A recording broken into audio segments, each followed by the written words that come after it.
paz do Senhor, pessoal. Vamos dar continuidade aqui à matéria de educação cristã. Já estivemos gravando aí uma aula introdutória, né? Agora vamos prosseguir falando um pouco de uma forma mais geral acerca da educação ao longo da história. O desenvolvimento, né, da educação, a sistematização, quando ela passa a ter um caráter mais científico, passa a estar mais integrada com a psicologia. E também, por outro lado, falando acerca da importância da educação tradicional, familiar e a educação cristã de uma forma assim mais direcionada, né? Como a gente pode abordar o valor, a importância, a dedicação com que a igreja tem que se envolver no processo de educação, ok? Promovendo o discipulado, não somente a propagação do evangelho por meio da pregação, mas o discipulado para a formação, né, de outros que vão estar também formando outros grupos de discipulado, né? Está então ensinando os conceitos cristãos, né, ensinando essa moral judaico-cristã e principalmente comunicando a verdade bíblica para a transformação de vidas, né, para a construção de pessoas que estarão entrando na sociedade para contribuir fortemente e positivamente. Então vamos com isso dar uma analisada aqui ao longo de todo esse processo do desenvolvimento da educação cristã e da educação de modo geral, tá? Tanto a educação dentro do aspecto histórico, né, como é que ela se desenvolveu ao longo da história nas diversas sociedades, chegando então, tendo o objetivo de chegar até o conceito de educação cristã. Então, primeiramente, estávamos falando aí acerca da importância da educação sistematizada para a inserção do grupo na sociedade. Então, óbvio que a família tem um papel fundamental, a gente vai ressaltar aqui o papel da família, diferentemente do que algumas instituições têm feito, né? A atitude que tem tomado de desprezar, né, o conhecimento e a comunicação de tradição dentro do seio familiar.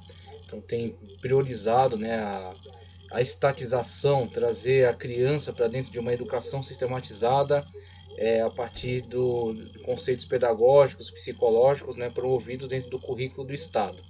Então tudo bem que é fundamental, é importante, principalmente quando a gente contempla a questão da participação na sociedade, né? Então a criança ser inserida dentro dessa noção de cidadania, né, de sociedade, saber respeitar os direitos, saber exercer os direitos, né, saber se posicionar corretamente para que possa viver de uma forma democrática, né, possa estar colaborando, contribuindo, né, e possa ter voz, né, dentro da sociedade. Então esse é um papel inquestionável da escola, da pedagogia de uma forma sistemática, científica.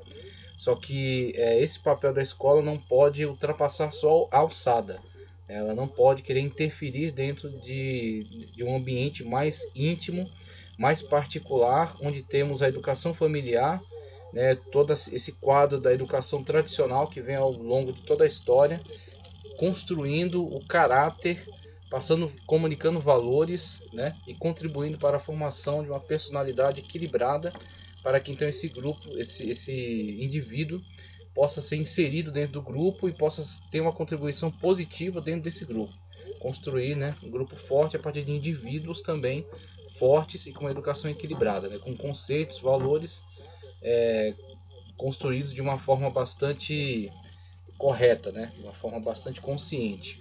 Então é a educação familiar que vai cuidar desta área, que vai cuidar desta parte, né? Então temos que valorizar tanto a educação sistematizada, científica, quanto também entender o valor e o lugar, né, que tem dentro da construção, né, dentro do crescimento, do desenvolvimento do indivíduo, o lugar ocupado pela educação tradicional, recebida aí pela sua mãe, recebido pelo seu pai, recebido pelos seus avós, seus tios, pelo convívio dentro do seio familiar. Então temos que também pontuar aqui o valor, a importância, né, e o lugar ocupado por essa educação. Educação que pode ser chamada de informal, mas que não pode ser por isso desprezada, desvalorizada.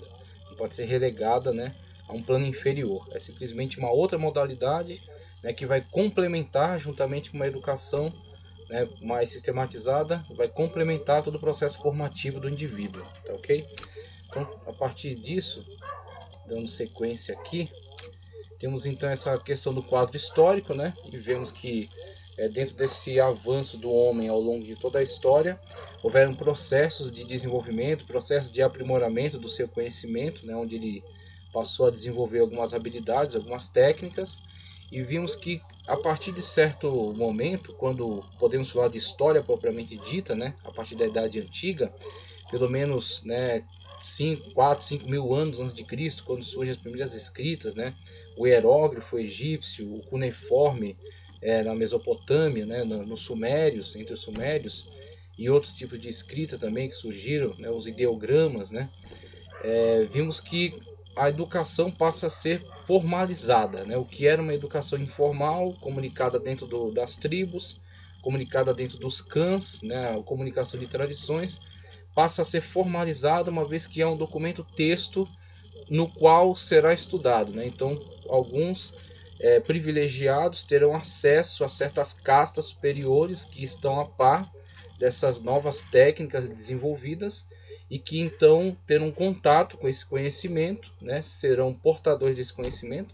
É quase uma coisa iniciática mesmo, quando alguns apenas têm acesso a esse tipo de conhecimento e comunicam-no a também indivíduos que pertencem a esta casta superior, de altos funcionários públicos ligados ao palácio, ligados aos templos, tá? Ligados a essas estirpes mais elevadas, né, dentro da sociedade.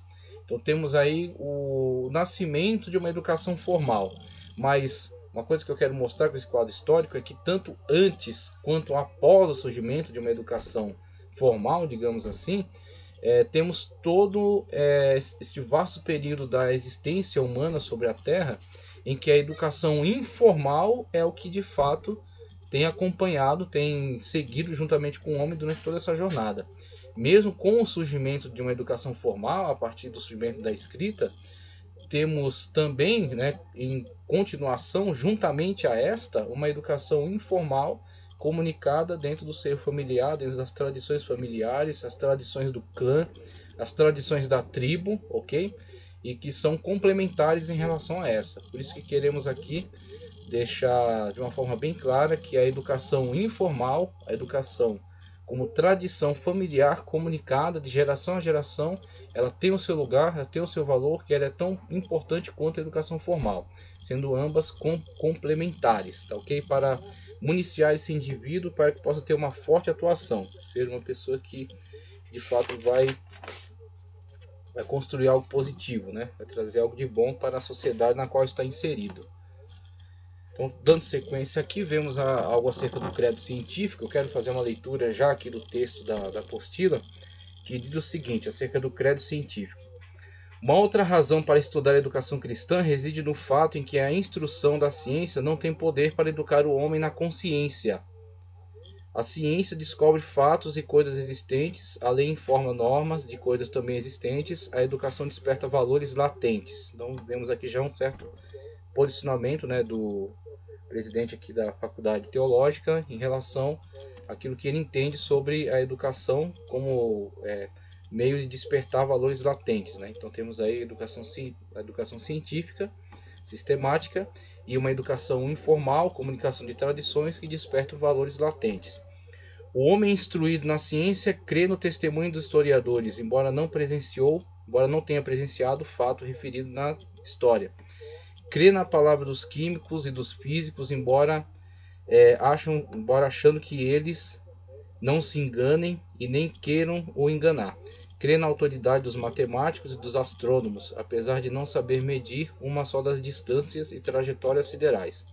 Acredita em quase todas as teses e hipóteses da ciência, porque ultrapassam os horizontes de sua capacidade de compreensão. Crê em moléculas e átomos, em elétrons e prótons que nunca viu, aos quais nunca viu. Não dá para ver a olho nu, somente por meio de instrumentos construídos dentro desse mesmo ambiente científico, né? Técnico-científico. Ok? Crê na gravitação dos corpos siderais, cuja natureza ele ignora. Crê no princípio vital das plantas e dos animais, apesar de ninguém saber definir. Crê em tudo que cientistas dizem, mesmo sem poder provar nada.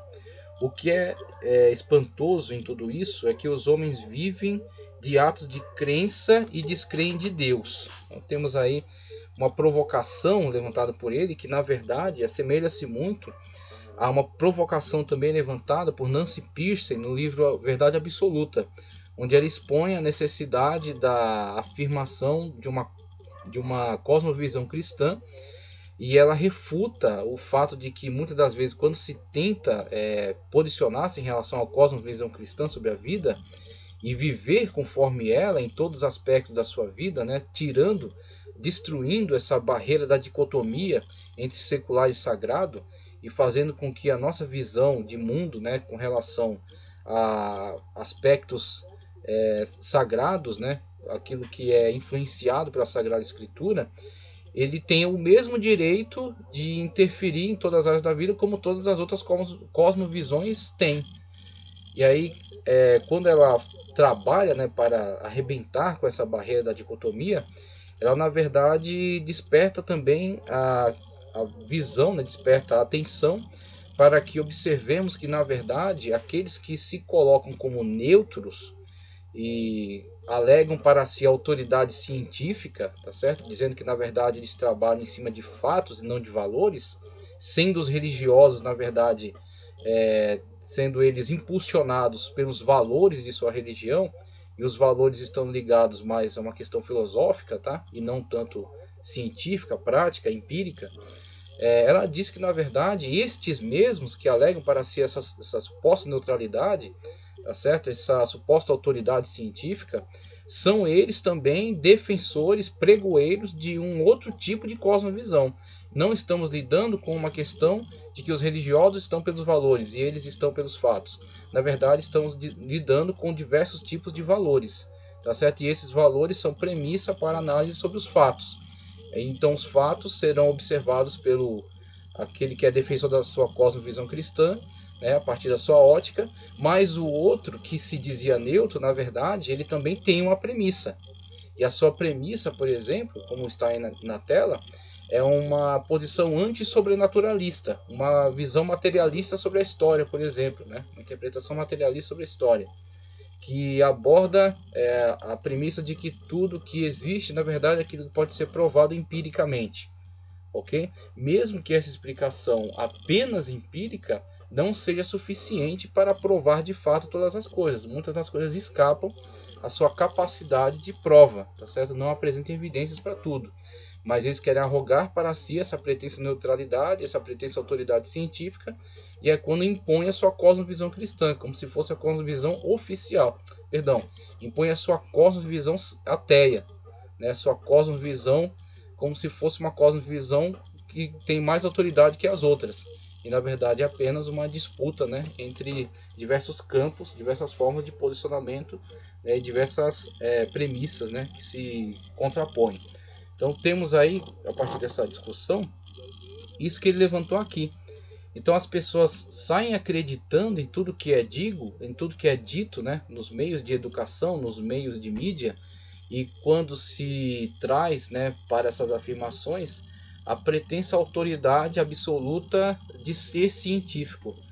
Mas quando eles analisam mais de perto essa alegação, né, essa pseudo-alegação de ser ou não científico, acabam vendo que muito daquilo que se chama de ciência, na verdade, é simplesmente uma camuflagem sobre uma determinada cosmovisão, uma camuflagem sobre determinadas premissas, tá certo? Que querem se impor da mesma forma como uma determinada religião também queira se impor, tá certo? Então vemos aí que o que temos que entender, né, dessas diversas situações de conflito que existem dentro do campo do conhecimento é que muitas das vezes não precisamos estar, vamos dizer assim, constrangidos, não precisamos estar intimidados em relação a manifestar, tá certo, o nosso ponto de vista a partir da nossa cosmovisão cristã, a partir das premissas, né, que temos adotado, porque o que é exigido mesmo, o que temos que apresentar e temos que tomar sempre cuidado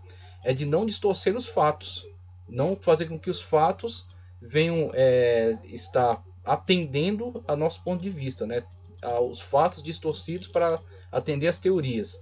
mas simplesmente temos que olhar de uma forma honesta a partir dos fatos e nos posicionar a partir da nossa visão de mundo, tá certo? Nossa cosmovisão. Então, quando olhamos para essa provocação levantada por esse autor aqui na apostila, e esta também da Nancy Pearcey, ele está exatamente investigando isso. As pessoas saem acreditando tudo que é dito, né? Porque é dito que existe uma comprovação, mas que na verdade ela não tem acesso. Então, mesmo ela não tendo acesso, ela já acredita. Aí muitas das coisas que ela acreditou, de fato, tem provas. Mas dentro do pacote de coisas que ela acreditou, algumas têm provas e outras não. Então algumas coisas de fato foram provadas, são evidências, tá certo? Estão aí, e a prova pode ser repetida por qualquer um em qualquer momento e dar o mesmo resultado. Ok? Então, tudo bem, temos um fato. Agora, dentro do pacote de coisas que são apresentadas como fato, algumas têm de fato provas e outras não têm e são incluídas no mesmo pacote. Tá certo? E aí são incluídas como se fossem evidências científicas. E aí geralmente dá-se uma carteirada dizendo que quem está dizendo tem autoridade para isso. A partir do conhecimento que ele tem de biogenética, a partir do conhecimento que ele tem de engenharia, de arqueologia, de antropologia, de sociologia, então, geralmente se impõe essa autoridade, esse autoritarismo, para que se comprove tanto aquilo que é fato quanto aquilo que é apenas teoria. Mas coloca-se tudo no mesmo pacote. Então temos que tomar muito cuidado e temos que nos posicionar no sentido de não se intimidar. E falar, não, vamos analisar tudo isso que está sendo dito. Vamos ver ponto a ponto. Aquilo onde pode ser provado é aquilo onde, na verdade, é apenas uma teoria. E aquilo onde é apenas uma teoria, não há prova, eu não tenho por que aceitar como sendo uma verdade absoluta. Uma verdade definitiva. Eu posso me contrapor? Sim. Ok? A minha cosmovisão pode sim explicar essas situações aqui. Essas situações que não chegaram ainda a uma explicação definitiva, tá certo? Eu posso me posicionar diante delas. E aquelas que são fato, eu não preciso distorcê-las. Eu posso sim afirmá-las. Agora, uma coisa que temos que ver também é que muitas vezes as conclusões sobre os fatos, elas estão atreladas a uma visão de mundo. Então, uma pessoa com determinada visão de mundo, ela olhará para o fato e interpretará conforme seu interesse. Enquanto outra, com uma outra visão contrastante, antagônica, olhará para os mesmos fatos e verá outros resultados. Então temos que tomar cuidado sobre os óculos com que está olhando o observador. Então muitas vezes aquilo que a pessoa passa para você como interpretação sobre um fato, na verdade a interpretação está vinculada à sua premissa. Ok? Então a sua premissa é, não existe Deus. A sua premissa é, não existe sobrenatural. Muito bem, então todas as evidências de manifestações sobrenaturais serão por ele ignoradas. Ou serão lançadas na ambiguidade daquilo que não pode ser ainda explicado. Então, não há explicação ainda para isso, mas não é Deus. Então, por mais que haja evidências, estejam esfregando na sua cara as evidências da inteligência condutora de todo o processo, tá certo? De desenvolvimento da natureza, da existência, mesmo assim ele dirá, isso aqui é uma dúvida, mas não é Deus. Isso aqui é uma dúvida, mas não é sobrenatural, é natural. Por quê? Porque ele é naturalista, ok? Ele é anti-sobrenaturalista, certo? Ele é materialista. Ele traz uma interpretação a partir do materialismo histórico, dizendo que tudo é um processo natural, né? A origem randômica da vida, não orientada. Então, a partir dessa premissa, tá certo? Essa premissa é o seu dogma. Esse dogma é intocável para ele e ele interpretará tudo a partir dessa ótica. Então, ele olhará para os fatos a partir dessa ótica, né? Com esses óculos que ele olhará. Então, os fatos estão ali, né? Mas os fatos são interpretados de acordo com a visão daquele que está os interpretando, aquele que está os analisando. Por isso que ele levanta aqui esse questionamento, e por isso que ele desperta a atenção para que tenhamos cuidado com tudo aquilo que nos é comunicado, para que possamos estar analisando acerca daquilo que se diz, tá certo? Apresentam-se muitas coisas como evidências, mas nem todos são de fato. Então muitas das coisas são mera interpretação atendida aos interesses daquele que está, né, falando, se manifestando, ensinando, comunicando esse saber. Através das especulações científicas, o cientista não crê em Deus. Agora veja, até essa pequena frase aqui, né? Acerca da ciência e acerca da fé em Deus. Veja, a ciência utiliza, né, objetos de investigação, tá certo? Materiais, para análise sobre tudo aquilo que é material, ok? Então, a ciência só tem poder de captura para análise sobre aquilo que é material. Então, fenômenos materiais, certo? Então, como poderíamos pedir à ciência que investigasse algo que está além do material, que é sobrenatural? Então, não está na sua alçada. E se não está na sua alçada, nós não devemos cobrar da ciência tais posicionamentos. Então, a ciência não fala sobre questões sobrenaturais, não está na sua alçada de investigação, seus instrumentos não capturam esse tipo de manifestação. E por outro lado, a ciência não tem autoridade para falar sobre questões sobrenaturais, porque não é da sua alçada de investigação. Tá certo? Eles não investigam sobre isso. O que muitas das vezes acontece é uma interferência do sobrenatural no natural. E aí isso é capturado pela ciência. Quando acontece um milagre, a pessoa tinha uma doença, uma doença incurável, né? Doença que não tinha quadro de evolução positiva, né? A tendência e o diagnóstico médico acertado era a morte do paciente, ok? Então, muitas vezes as pessoas criticam até, né? O diagnóstico dava morte, a pessoa foi curada. Muito bem, o diagnóstico estava certo. Esse é o posicionamento da ciência. É isso que a investigação dos equipamentos, né? Dos meios laboratoriais de análise, elas concluíam nisso. E aí vem uma intervenção sobrenatural e a pessoa é curada, tá certo? Uma intervenção divina, a pessoa é curada e volta ao consultório, é novamente feito exames. Os exames constatam que não apenas uma evolução, mas houve uma eliminação daquele quadro, né? E a pessoa agora não tem qualquer risco de morte. Pronto, o sobrenatural interferiu no natural. A ciência não vai comprovar o milagre, a ciência vai comprovar a mudança no quadro biológico da pessoa. A inexistência agora daquela enfermidade. A enfermidade era detectável, agora não há mais possibilidade de se detectar uma enfermidade. Então, uma vez a pessoa sabendo que estava ali e haviam exames anteriores, a pessoa conclui: olha, haviam exames comprovando a presença dessa enfermidade. Agora há exames que comprovam que não é detectável mais enfermidade. Então, uma vez que a pessoa tem consciência de que ela de fato foi até Deus, ela clamou, ela orou, ela creu, ela se lançou totalmente, né, em fé nas mãos do Senhor, e o Senhor de fato operou na vida dela, aquela para ela é uma evidência do sobrenatural. A ciência investigou não o sobrenatural, mas a presença e não depois da mesma enfermidade.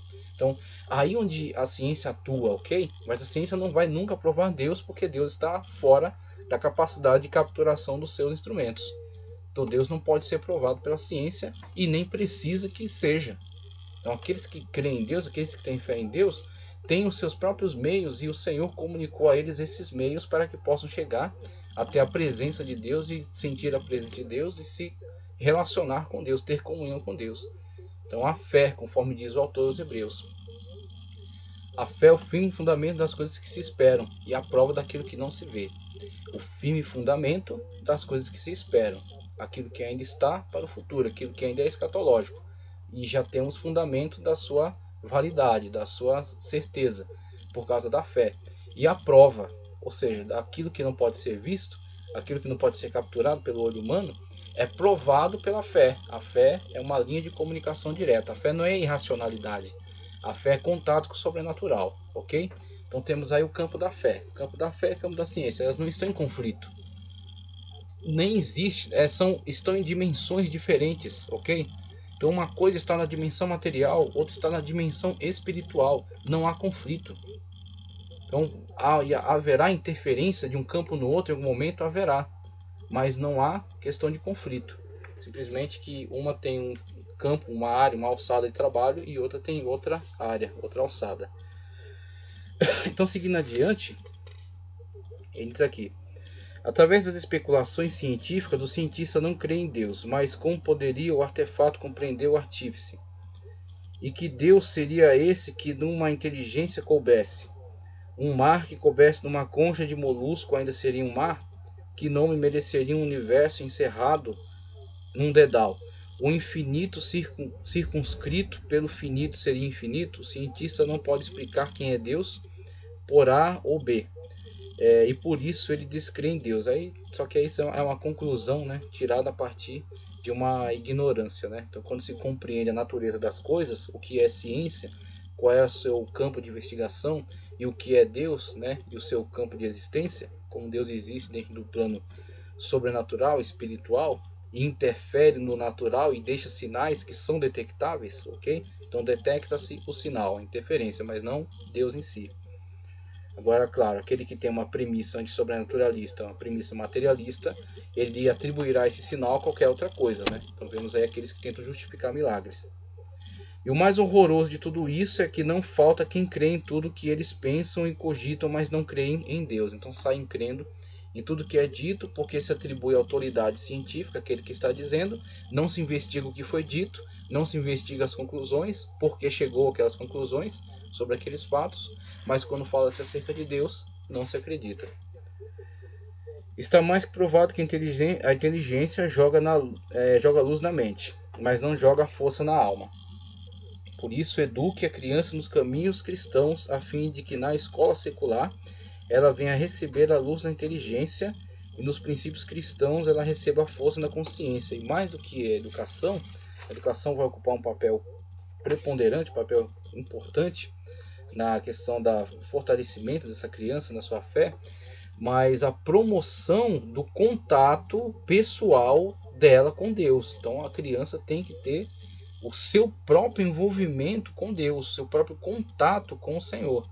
Então os pais têm que ser os primeiros promotores desse relacionamento da criança com Deus, ok? Do seu contato com o sobrenatural, através da oração, através da busca por Deus, através da pregação da palavra, numa linguagem adequada à criança, tá? Para que ela tenha as suas próprias experiências com Deus. Uma vez que a criança tiver uma experiência sobrenatural com Deus, não há teoria científica, materialista, cética, até que consiga remover esse sinal, porque é um sinal, tá certo? Que foi por ela vivido, okay? Que foi por ela presenciado, certo? Então isso está para além das explicações, das racionalizações, que é o que acontece em relação à minha vida. Eu tive um sinal da manifestação de Deus e isso não pode ser arrancado por qualquer tipo de teoria até que se levante, por mais bem engendrada que seja, por mais que me vençam em qualquer argumento, não tem problema. Eu não sou o pináculo da argumentação, certo? Então pode me vencer na argumentação que for, pode mostrar teorizações que quiser. Eu sei naquele que tenho crido. Eu tenho provas, né, de que de fato ele se comunica, de que de fato ele interage, e que ele é vivo, ele é real, ele está presente. Então, por mais que eu não tenha a capacidade argumentativa, eu tenho a fé. E a fé não pode ser removida. Então, a partir dessa fé, essa fé é a minha premissa, eu posso me relacionar em qualquer campo de ciência, tá certo? Então, muitos dos campos não é do meu interesse, não vou crescer, mas mesmo entrando nesse campo de ciência e tendo o contraponto dessas argumentações e a forma como essas pessoas defendem as suas teses, né, as suas premissas, e por mais que elas vençam na argumentação, para mim não é problema, tudo bem, perdi a argumentação, mas tenho a minha fé. A minha fé está comprovada em fatos, fatos vividos, vivenciados por mim mesmo, tá certo? Então com isso nós teremos uma geração de pessoas sólidas, com uma fé sólida. Ela pode se tornar psiquiatra, ela pode se tornar psicóloga, pode se tornar antropóloga, pode se tornar geneticista. Ela vai entrar nessas áreas, vai investigar essas evidências, vai ver como elas foram interpretadas a partir de certas óticas, né, de certas premissas, vai perceber as manipulações que se fizeram sobre essas interpretações e, de posse dos mesmos fatos e com a mesma ferramenta argumentativa, com o mesmo conhecimento técnico, elas vão dar outro tipo de posicionamento, ok? A partir dessa premissa que ela tem do relacionamento, contato, tá certo? A verdade de Deus que está presente no seu coração, que não pode ser arrancada. Então vemos a importância de lidar com a ciência não como inimigo, lidar com a ciência não como um adversário, mas lidar com a ciência como um instrumento extraordinário, um instrumento de investigação da verdade, investigação sobre os fatos, crescimento da sociedade, desenvolvimento, ok? E principalmente quando isso é trabalhado por pessoas que têm uma formação moral sólida, que aí vão trabalhar não por mecanismo de destruição, como temos visto muitas das vezes.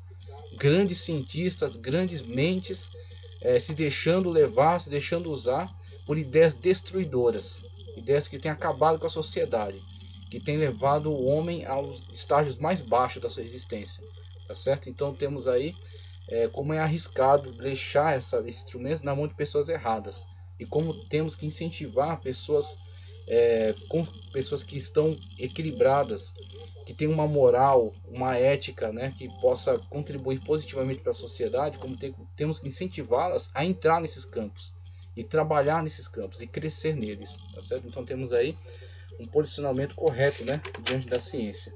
E aí quero já avançar aqui para mostrar que existem grandes nomes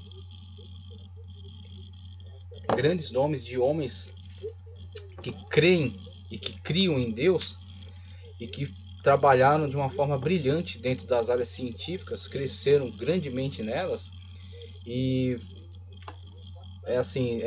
foram motivo de orgulho, né? São como Adalto Lourenço e foram como o Dr. Enéas Carneiro. Então, pessoas que de fato contribuíram para a sociedade, né, e que são orgulho, são referencial. Então, temos que ver aí pessoas que cresceram na área científica e que a ciência não apagou dos seus corações, a ciência não destruiu a imagem de Deus que estava presente neles, tá certo? E aí, sobre o Dr. Enéas Carneiro, já coloquei um vídeo dele explicando sobre por que ele crê em Deus.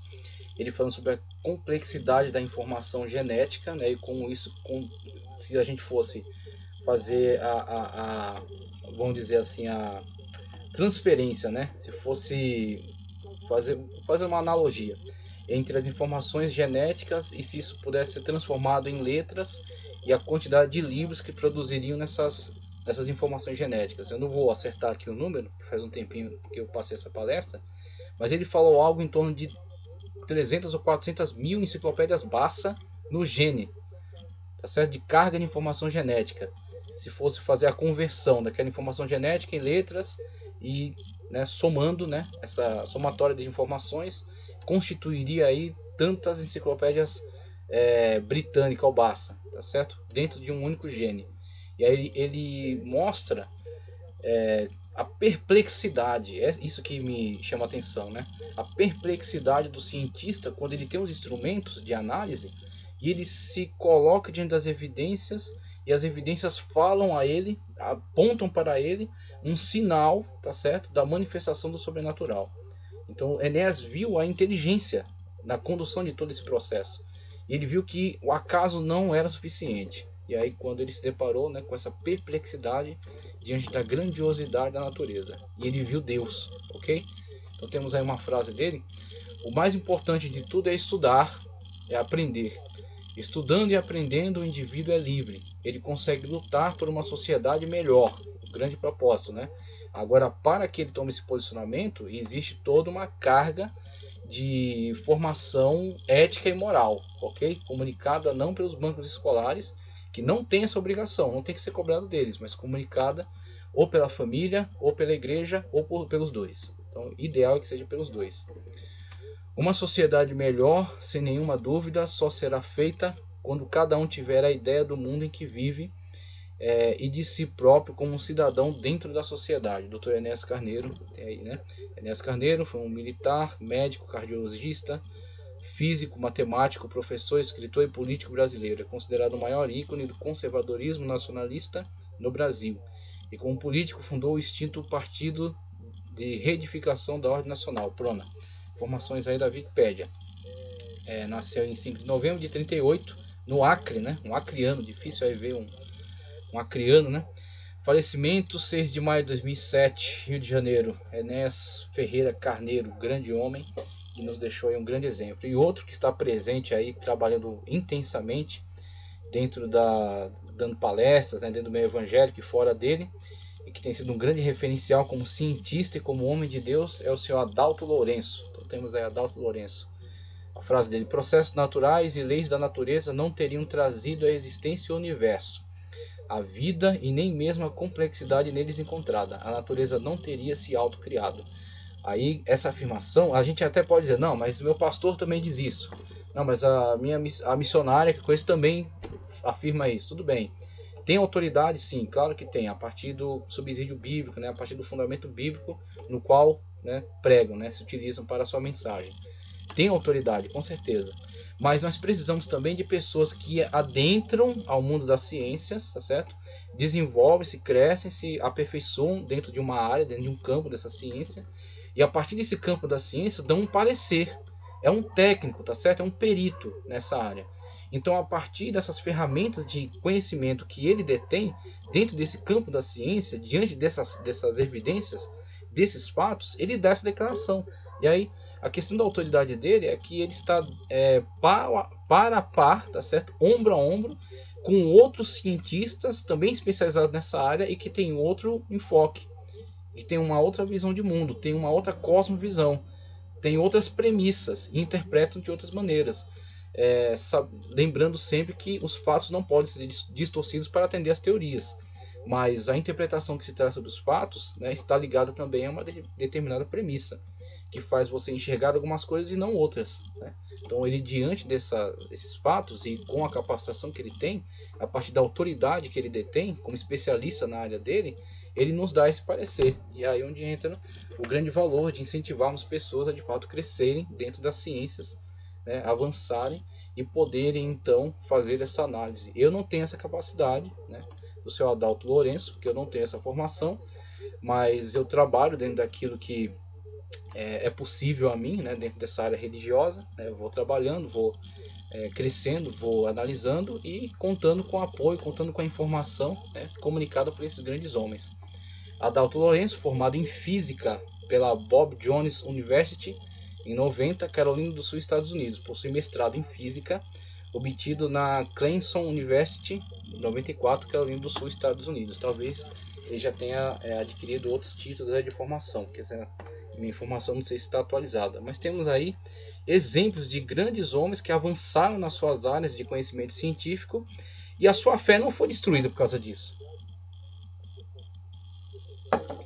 A sua fé está viva, está firme dentro deles. Eles têm evidências, né, desta fé. Eles creem nela de uma forma sólida e analisam agora esses fatos, né, e dão parecer acerca deles, né, mostrando aí, por exemplo, que os fatos também falam sim poderosamente acerca do sinal que é comunicado da interferência do sobrenatural. Sobrenatural, ele se manifesta e quando ele se manifesta, ele deixa rastros aí dentro das evidências que podem ser capturadas aí pela ciência. Então a ciência não investiga Deus diretamente, mas Deus deixa sinais na natureza que podem ser capturados aí pela ciência. Então é interessante vermos aí, né, como isso é importante também para a afirmação da nossa cosmovisão sem qualquer tipo de constrangimento. A cosmovisão cristã não pode ficar enclausurada dentro da igreja, nem dentro da vida particular. Ela pode e deve reger toda a nossa vida, né, todas as áreas da nossa vida. Ciência e arte, agora falando na área da educação. Então a educação tem tanto esse aspecto de ser uma ciência, né, porque ela tem técnica, ela é sistematizada, ela trabalha juntamente com outros campos da ciência, né, estudando a inteligência, estudando processos de desenvolvimento da inteligência. Temos a epistemologia, tá, que estuda o conhecimento, o surgimento do conhecimento na mente humana, como a mente humana vai adquirindo, vai adaptando-se, né, a essas novas informações e vai modificando, né? Então temos aí uma área científica.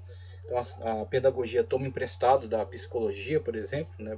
Temos aí a psicopedagogia trabalhando dentro dessa área específica em relação ao conhecimento e construindo ferramentas melhores de comunicação dos saberes, né? Então técnicas melhores, melhor forma de comunicação a partir dessa área científica da pedagogia e da educação sistemática de modo geral. E ela é arte também porque ela assim depende muito, né, de um elemento de inspiração daquele que está comunicando o saber, né, de uma criatividade, né, depende muito aí desta forma como que ele torna essa linguagem adaptada, né, ao determinado público e como ele inspira esse público.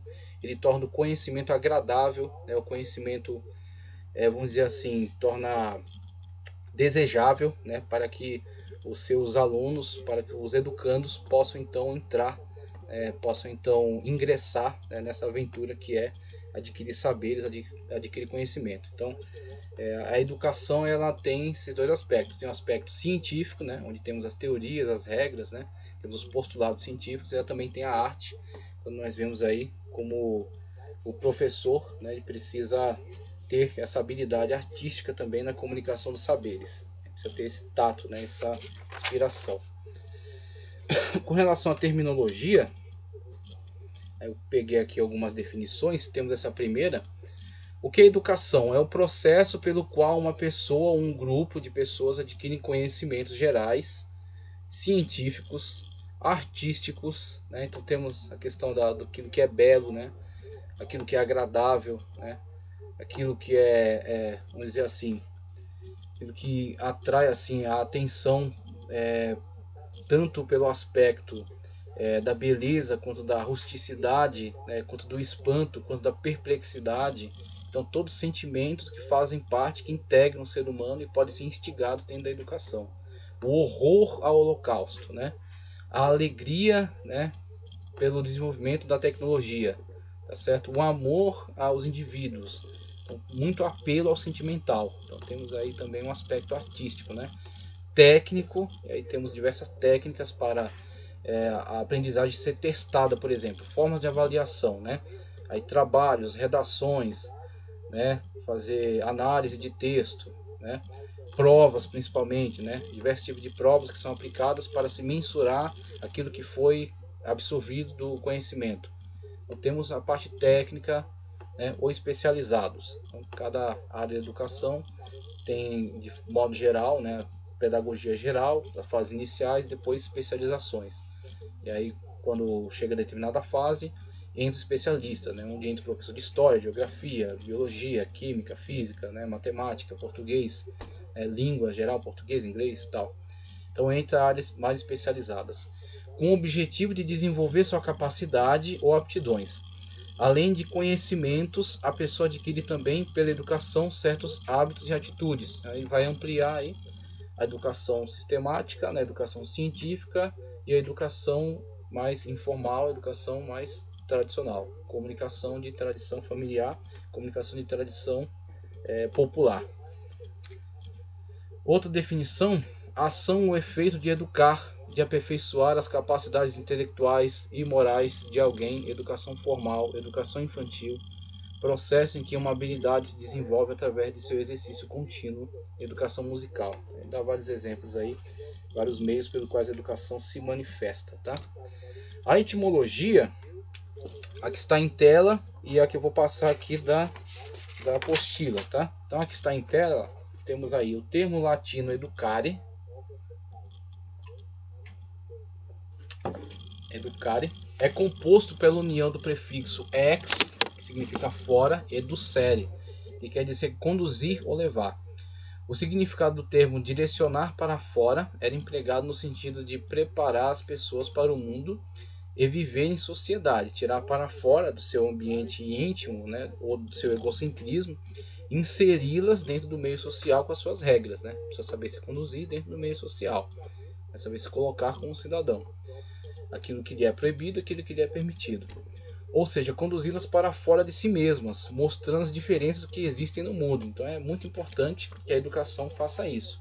Então a educação informal, a educação familiar, a educação tradicional, ela comunicará em relação à vida, porque a pessoa não fica só na escola, a pessoa não fica só na faculdade, a pessoa não fica só no trabalho, a pessoa não fica só no laboratório, tá ok? Então esse tem sido um grande erro, quando a educação formal, ela despreza, ela menospreza a educação informal. Esse é um grande erro. A pessoa não é só um juiz e fica dentro do fórum, ou um advogado também e fica dentro do fórum do escritório. A pessoa não é só um policial e fica dentro da delegacia. A pessoa não é só um cientista e fica dentro do laboratório. Ela tem uma vida, né? Então, fora daqueles ambientes, daquele conhecimento técnico, ela tem uma vivência dentro da sociedade de modo geral. E aí, quem vai dizer se estes profissionais serão também pessoas educadas, serão também pessoas que respeitam, né, as leis, que respeitam o próximo? Quem vai construir esse cidadão para a vivência total, geral, será sim a educação informal. Será sim a educação tradicional, a educação familiar. E aí é onde entra uma grande contribuição da educação cristã. A educação cristã, tanto no ambiente formal, científico, tá? Ok? A cosmovisão cristã, participando de todo esse mundo. Vimos aí grandes homens do cristianismo dentro do campo da ciência, certo? A educação cristã dentro do ambiente formal. E a educação cristã dentro de toda a vida informal, comunicando valores, tá certo? Comunicando ética e moral. construindo a ética e a moral, para que a pessoa possa se comportar bem. Ser um cumpridor de regras, ser uma pessoa que se posiciona corretamente, ser uma pessoa que exige seus direitos, sim, ser uma pessoa que critica aquilo que está errado, a pessoa que não aceita ser manipulada, né? Pessoa que sabe se comportar de uma forma positiva diante da vida, né? Contribuindo tanto para o seu próprio bem quanto dos demais. Então temos aí a educação, né? O ex do série, tirar para fora, fazer a pessoa interagir dentro dessa sociedade mais ampla. E aqui na apostila, em sua terminologia, educação provém do latim educatio, educationis, designativo da criação de seres humanos, animais e plantas. Esses termos têm sua origem em duas raízes com sentidos opostos, mas complementares, na definição da relação do ensino-aprendizagem. Esse processo ensino-aprendizagem, né? Então, ensino, técnicas de ensino, comunicação de saberes e aprendizagem, formas como o ser humano absorve esses conhecimentos, epistemologia, como é que o conhecimento surge, como é que o conhecimento se desenvolve, como é que ele é absorvido, como é que ele permanece, né? Constrói uma inteligência dentro do cérebro humano. Vemos aí, ensino-aprendizagem, né? A saber, educare, que significa alimentar, amamentar, criar, nutrir crianças, onde a ideia de algo externo concebido a alguém. E educere, que denota fazer sair, lançar ou tirar para fora, dar à luz, produzir, criar, daí a ideia de estimulação, liberação de forças latentes, condução de um estado para outro, modificação, educere, exducere, né? Tirar para fora, conduzir de um estado para outro. Modificação, mas não só modificação, não é só ser diferente, não é só ser modificado, é melhoria, é avanço, é evolução, tá? Então muitas das vezes a ênfase fica só em modificar, mas só modificar por modificar pode se modificar para pior. Então a educação cristã estimula o avanço, a melhoria, tá certo? A evolução da pessoa humana. Quando era criança, falava como criança, agia como criança. Me tornei adulto, deixei as coisas de criança. Paulo, tá certo? Avanço, transformação, amadurecimento. Tem gente que só envelhece, mas não amadurece. Amadurecer é sair de um aspecto, de um comportamento que é característico, né, da fase infantil.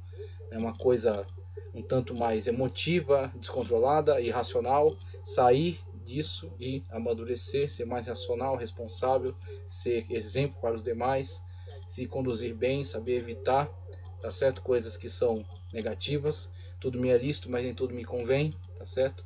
Então vemos aí o que é amadurecer, o que é evoluir, tá? Sua finalidade, ele vai aqui abordar algumas questões da finalidade da educação. Veja, eu vou trazer a contribuição deste livro aqui, Psicologia Pastoral de Jalmel de Oliveira Lopes. Então, um livro excelente. Então, vou trazer essa contribuição aqui para falarmos da importância, tá? Dentro da finalidade, né? A importância da educação cristã a partir do lar, né? A primeira escola, a formação base de toda a sociedade. Como já tenho dito em outras ocasiões, inclusive na aula que foi gravada já, Mordomia da Família, todos tiveram um mesmo início enquanto crianças e poderiam ter sido bem orientados, né? Alguns foram sim, outros não. Outros mesmo tendo sido bem orientados tomaram decisões ruins depois. Outros foram mal orientados, mas depois transformaram, né? Passaram por uma mudança, né? Uma epifania e tiveram uma transformação e passam então a ser hoje grandes referenciais. Mas é importante sempre a atenção sobre o papel, a importância, né? A prioridade da educação. Então temos a questão da finalidade, ele diz o seguinte: a educação tem como finalidade despertar nas pessoas sua verdadeira natureza, tá? São seus valores velados atrás de uma natureza embrutecida herdada do animal, pois essa não é a verdadeira natureza do ser humano, pois o homem não foi programado para ser o que vemos ser. A natureza original do homem não foi programada para fazê-lo ruim, mas para fazê-lo bom, tá? Então, só uma coisa que eu quero destacar, não fazer uma associação muito profunda entre uma certa visão da educação chamada inatista, tá? Que a gente vai ver daqui a pouco, né?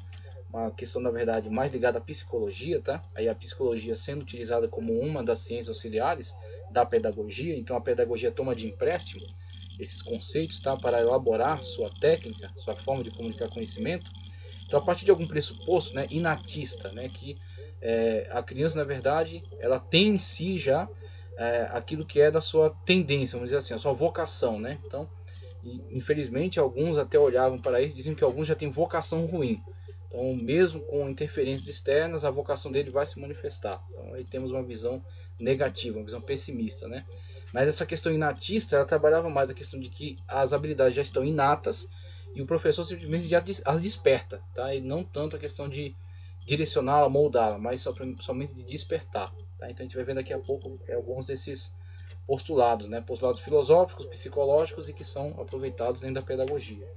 Então eu quero só assim, não confunda tanto com essa questão inatismo, porque a abordagem do professor aqui é mais a questão bíblica de falar acerca da criação original do homem. Então não tanto vinculado à questão filosófica ou psicológica da abordagem inatista, mas sim da abordagem bíblica, onde o homem original, o Adão, foi criado numa natureza perfeita, né, por um Deus perfeito.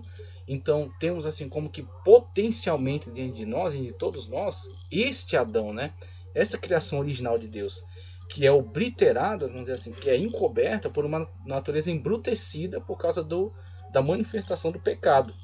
Então, muitas das vezes, o papel da educação cristã é lapidar, né, lapidar esta natureza humana, de modo a que a palavra de Deus venha trazer cura sobre as suas manifestações pecaminosas, controle sobre os sarx, né, sobre a carne, né, para que o soma, que é a totalidade do ser, né, do corpo humano, corpo, alma e espírito, né, natureza tricotômica, para que ao soma, o corpo, né, toda a natureza humana possa estar sujeita à palavra de Deus e assim possa desenvolver-se de uma forma muito mais ampla, né, evoluir no seu crescimento, né, no seu desenvolvimento. E como Paulo fala, né, como parâmetro, atingir até a estatura de Cristo, né? E a estatura de Cristo não será atingida certamente na nossa natureza atual, mas ela tem que ser buscada para que, enfim, a alcancemos na transformação pela qual vamos passar. Quando formos glorificados, alcançaremos a perfeição da nossa natureza. Mas até lá, cabe a busca por ela, cabe o aperfeiçoamento, cabe o desenvolvimento. E a palavra de Deus nos auxiliará em relação a isso, né? Desenvolvendo o fruto do Espírito, por exemplo, com todas aquelas características. Tá certo? Então é disso que ele está falando acerca dessa questão, essa visão bíblica do homem, certo? A gente vai ver depois essa questão inatista, mas essa questão inatista da filosofia já é um tanto, já tem uma outra abordagem, já tem uma outra origem. A educação cristã, como ele diz aqui, o assunto ligado à educação cristã nessa matéria está voltado para a vida cristã. Com isso, tentaremos resolver alguns problemas sociais e religiosos a fim de aperfeiçoar e educando nos caminhos cristãos para a vida sólida e eficaz. Quando se fala em educação, o primeiro pensamento que vem é sobre a criança, como se somente ela tivesse necessidade de ser educada. A educação é um processo contínuo, pois o homem é um ser inacabado. Então, o homem continua sendo educado. E ainda mais quando falamos de educação cristã, temos que visualizar também o novo convertido que vem para a fé, muitas das vezes depois de toda uma vivência, né, vem às vezes na sua fase mais madura, e tem toda uma vivência, às vezes afastado de padrões éticos e morais corretos para a sua vida. Então ele vem para a fé e muitas das vezes ele torna-se quase que como uma criança no sentido da necessidade da aprendizagem desses conceitos, tá? Onde você vai ter que trabalhar um discipulado intenso, passando, comunicando a ele, né, de uma forma clara, acerca da necessidade, né, da adoção dessas posturas e da fundamentação bíblica para esses conceitos. Aí você vai ensinar sobre tudo, vai ensinar sobre Deus, vai ensinar sobre a Trindade, sobre Cristo, salvação, Espírito Santo, igreja, comunhão, da certa forma correta, né, de viver, como viver em sociedade, como dar um bom testemunho. Então tudo isso será alvo do seu ensino. Você desenvolverá toda essa carga de conhecimentos que vai poder alimentar essa pessoa e então comunicar a ela todos os saberes, né? Então, a educação cristã não visa somente a criança, mas todo aquele que necessita e num processo contínuo, atingindo todos os públicos, cada um na sua linguagem. Tá? Então aqueles que são mais avançados, certamente, conceitos mais complexos. Como a gente vê, por exemplo, o autor dos Hebreus, ele fala exatamente isso, que deveríamos estar ensinando algo mais complexo, mas todavia vós precisais que comunique conhecimentos mais, né, ele fala que deveria estar ensinando coisas mais sólidas, mas eles precisam de leite ainda. Então você vê esse apelo aí, né, do autor bíblico para que eles se desenvolvam e partam para coisas mais complexas, né? Ela tem um princípio, mas não tem um fim. Muito bem, tem um princípio, mas não tem um fim. Principalmente quando se trata da educação cristã, pois toda a vida de um cristão deve ser vivida em demanda de um eterno aperfeiçoamento. Ele cita Efésios 4, 12 ao 13. Aí eu quero trazer a contribuição do Jamiel com essa psicologia pastoral, porque ela vai nos mostrar a responsabilidade, o poder e o alcance da educação cristã de base, tá? Ele vai abordar aqui uma educação, né, no lar, educação no lar cristão. E aí você vai ver como a personalidade, né, como o caráter da pessoa vai ser moldado, vai ser preparado, solidificado para que ela possa ter uma boa atuação dentro do meio comum, dentro do meio social. Então ela vai para a escola não tem obrigação de ensinar para ela sobre Deus, nem sobre questões íntimas, né, morais, né, algumas questões éticas. Então a ética que a escola aborda é a ética de comportamento público, né? Uma ética para a condução dentro da vida em sociedade. Esse é o papel da escola, não deve se exigir mais do que isso. Mas com relação a relacionamentos, pais e filho, né, mãe, parentes, amigos, né, na vida comum, por aí, a escola não vai se avançar tanto porque não é o papel dela, é o papel da família. Né? Aquilo que o pessoal gosta de falar, educação vem de berço. É nesse aspecto. Tá? A pessoa teve educação, essa educação de base em casa, ela interage bem dentro da sociedade. Agora a pessoa não teve essa educação, ela chega na sociedade, ela não sabe interagir, muitas das vezes ela fecha a porta de muitas oportunidades. Por causa de uma falta de educação, por causa de uma falta de compreensão, uma falta de respeito pelas pessoas, porque faltou educação de base. E aí onde vai entrar. Psicologia pastoral, a ciência do comportamento humano como aliada ministerial. Orientação aos pais sobre a educação dos filhos. Veja só. A partir aqui da página... Deixa eu ver a página. A partir da página 363, tá? Página 363, Psicologia Pastoral, Jamiel de Oliveira Lopes, editora CPAD. O líder precisa ajudar os pais na criação de seus filhos para que eles cresçam saudáveis, obedientes e permaneçam na igreja. Esta visão.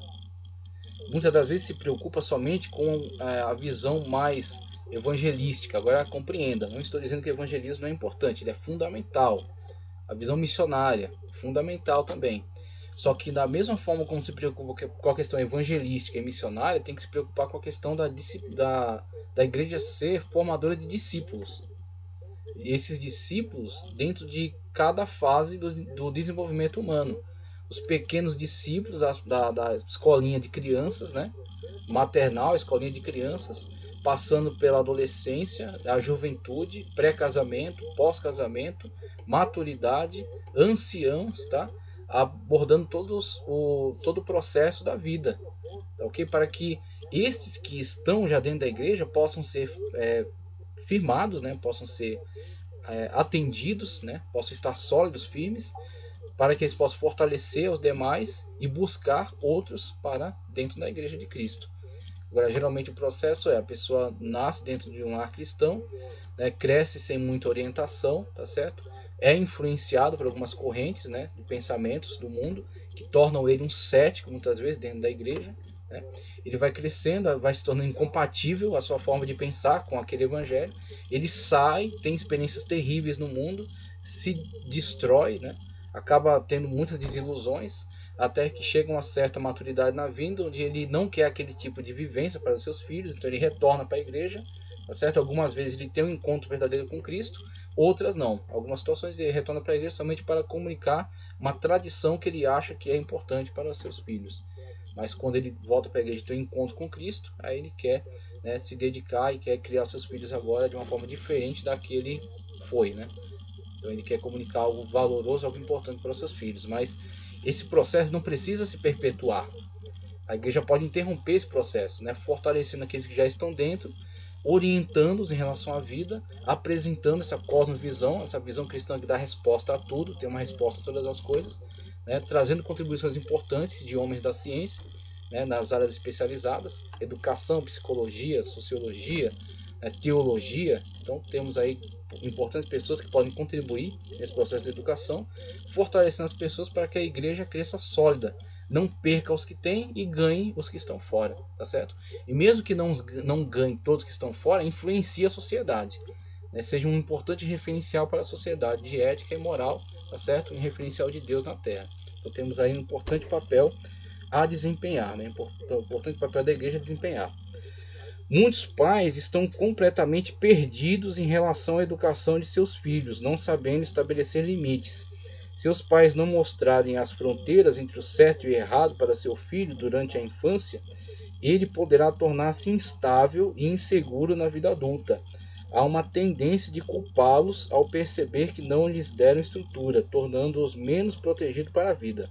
Frente a essa realidade, apresentamos uma discussão sobre a formação de valores morais e espirituais, mostrando como esses podem ser formados no lar, com a atuação dos pais no desenvolvimento da espiritualidade no lar. Então você tem aí a experiência do lar sendo inclusive mais ampla e mais forte do que a da igreja. É uma crueldade, é assim uma injustiça os pais culparem a igreja pela perda de seus filhos para o mundo, ok? Você dedica durante sua semana, talvez você frequente terça e quinta, mas principalmente o domingo. E no domingo você dedica aí 1h30, tá certo? De escola dominical, onde o professor tem a oportunidade de pegar uma sala e tentar comunicar algo que seja importante em relação à Bíblia. E aí depois no culto à noite, 2 horas de culto, se forem muito pequenos vão para uma sala, para um ensino direcionado. Se tiver um professor, né, que se dedicou e que tem capacidade, que é atendido também pela igreja, no sentido de fornecer aquilo que é necessário, ele consegue comunicar lá alguma mensagem, 1 hora, né, para a comunicação de uma mensagem. E o restante do tempo, aquela criança não está ali. Ela estará, na maior parte, com a escola, que vai comunicar o seu currículo, e esse currículo é alimentado, sei lá por que ideias, tá? Então, não sei em que escola ele estará matriculado e que tipo de professores estarão a cargo de sua educação, do seu ensino. Então, eles vão educar a partir das suas premissas, né? A partir da sua filosofia de vida. E muitas das vezes vão fazer chacota com relação à fé. Vão tripudiar em relação às tradições familiares. Ok? Então, isso aí será a sua rotina de semana. Segunda a sexta, né? 4 horas por dia. Certo? E aí, durante um tempo à tarde, às vezes algum curso, né? E à noite encontra-se com a família novamente, onde a família tem pelo menos, né, 6 dias, né, de interação com a criança, onde ela pode investigar o que foi ensinado, pode desconstruir alguns ensinos errados, tá certo? E pode influenciá-la positivamente em relação ao conhecimento bíblico. Agora, ela pode fazer ou não. Você pode valorizar isso ou não. E aí muitas das vezes, no final das contas, quando uma criança, quando um jovem, um adolescente é perdido, né, para uma filosofia ateia, uma filosofia cética, né, uma filosofia mundana, ele é perdido para o secularismo, os pais culpam a igreja.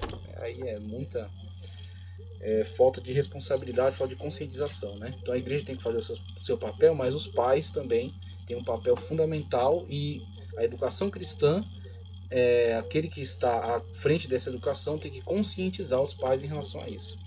Então muitas vezes a missão do professor também é conscientizar, mostrar a gravidade do tema para que os pais possam se engajar nisso.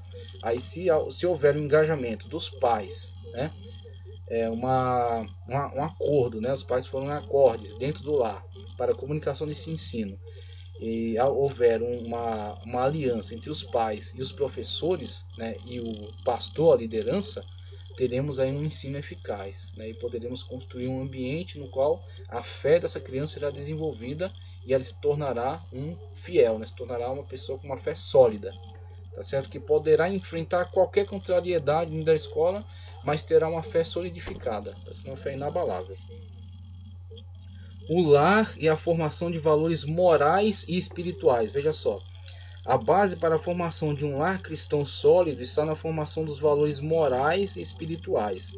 Quando existem falhas nessa área, compromete-se seriamente a estrutura do lar e a formação dos filhos. A criança nasce desprovida de juízo moral.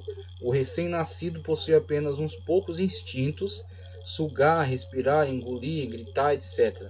Pouco a pouco ela começa a aprender a distinguir o que é certo e errado, o que é bom ou ruim, e os pais têm um papel fundamental nesse processo. E aí vai começando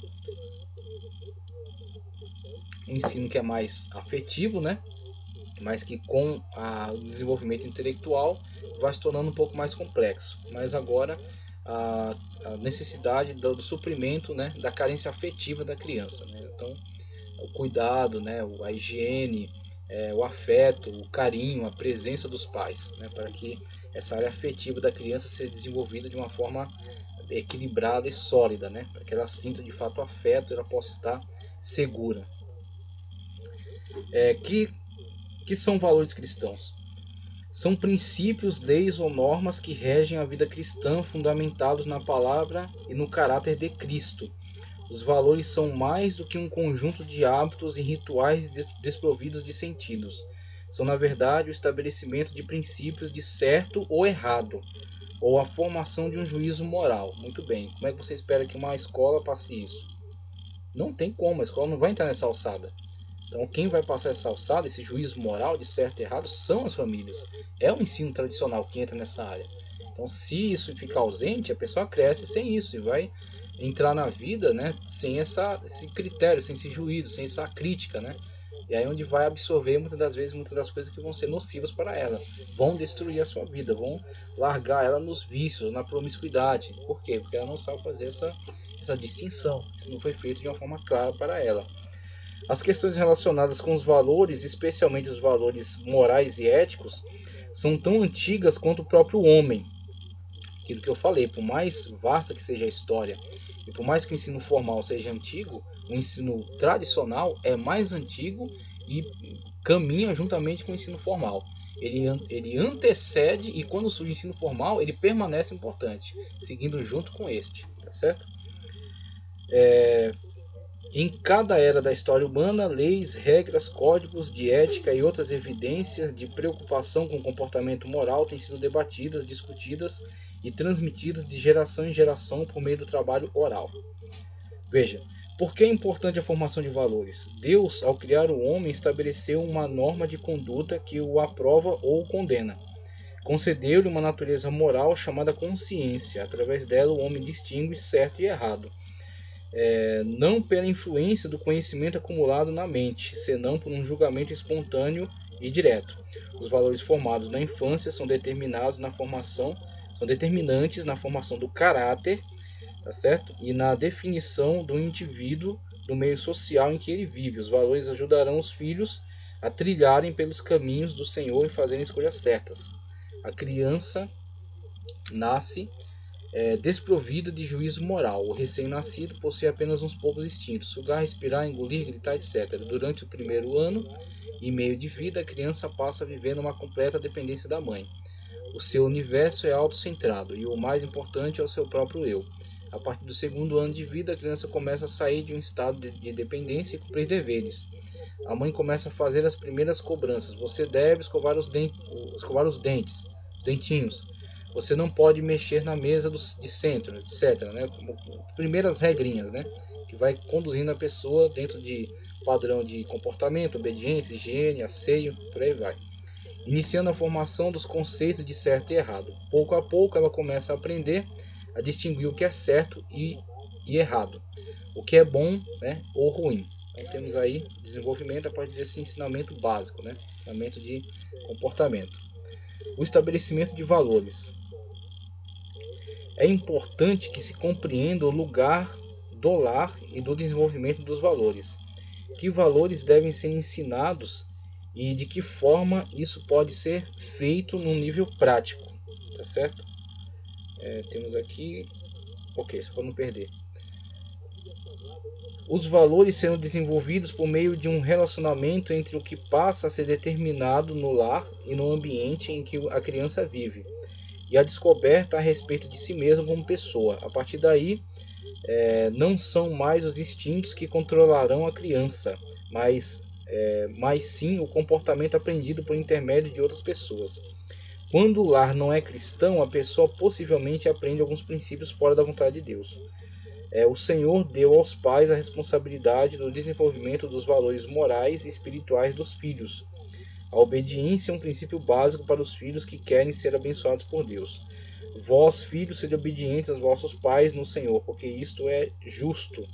Inclusive, Paulo, em outro lugar, ele faz um diagnóstico sobre a questão da destruição da sociedade, e dentre a lista, né, de males que estão agravando os homens da atualidade, do tempo dele, e que ele profeticamente também fala acerca da nossa época, eu creio assim, um dos males, das características que ele coloca é desobedientes a pais e mães, irreconciliáveis, né, e por aí vai. Mas dentre eles, desobedientes a pais e mães. Por quê?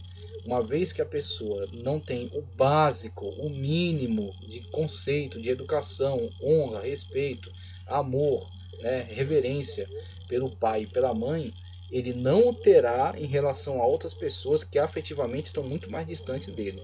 Então, se a pessoa não respeita nem a sua mãe, a pessoa que é a pôs do mundo, né, o que esperar em relação a outros?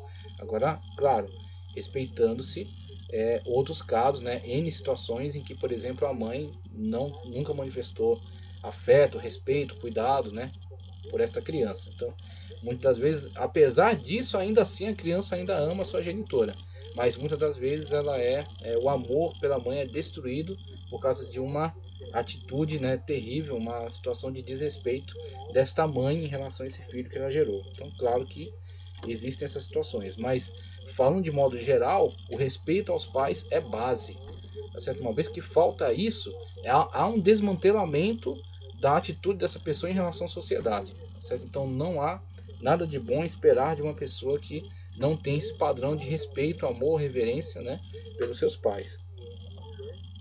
Veja, o Senhor deu aos pais a responsabilidade no desenvolvimento dos valores morais e espirituais dos filhos. A obediência é um princípio básico para os filhos que querem ser abençoados por Deus, como eu já falei. Ensinar valores não é criar na criança um conjunto de hábitos mecânicos, nem criar cercas ou barreiras de proteção, omitindo-lhe a realidade, mas é levar a criança a descobrir o conceito de certo e do errado, ajudando-o a construir sua própria estrutura de juízo moral e a formar Deus em sua mente. Papel dos pais dentro do lar cristão. Os pais têm um papel a desempenhar na formação dos valores, dissipando dúvidas dos filhos. E aí, importante o pai e a mãe assumirem a voz de autoridade, né, nessa questão, tá certo? Às vezes até se contrapor. Claro, não destruindo o respeito que a criança deve ter pela escola, tá certo? Então a escola tem que ser respeitada dentro da sua voz, né? A voz da ciência, né? Só que muitas das vezes, atrelado à ciência, vem uma filosofia, um pressuposto, né? Um pressuposto ateu, e aí tem que ser, vamos dizer assim, vamos limpar o peixe, tirar a espinha e aproveitar só a carne, né? Então os pais vão dizer, ó, isso aqui na verdade não é ciência, isso aqui é uma filosofia do professor, isso aqui é um ponto de vista do professor, que você não tem que aceitar. Tá certo? E isso aqui sim, isso aqui é científico, isso aqui é algo que você pode sim, deve absorver, tá ok? Em relação aos outros, né, com a igreja e com Deus, e reduzindo também o desespero existencial que tantas vezes surge antes do término dos anos adolescentes. Então essa fase, né, tão difícil, como a criança precisa ser acompanhada, né, ao longo dessa fase. Como ajudar na formação dos valores morais e espirituais dos filhos.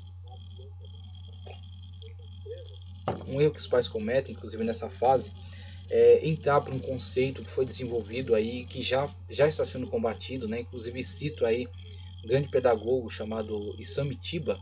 Eu não sei se ele é pedagogo ou se ele é psicólogo, desculpe que eu não sei essa informação agora. Mas Isamitiba escreveu alguns livros ligados à educação e ele aconselha a mudança desse paradigma, dessa postura. Pais querendo ser amigos dos filhos.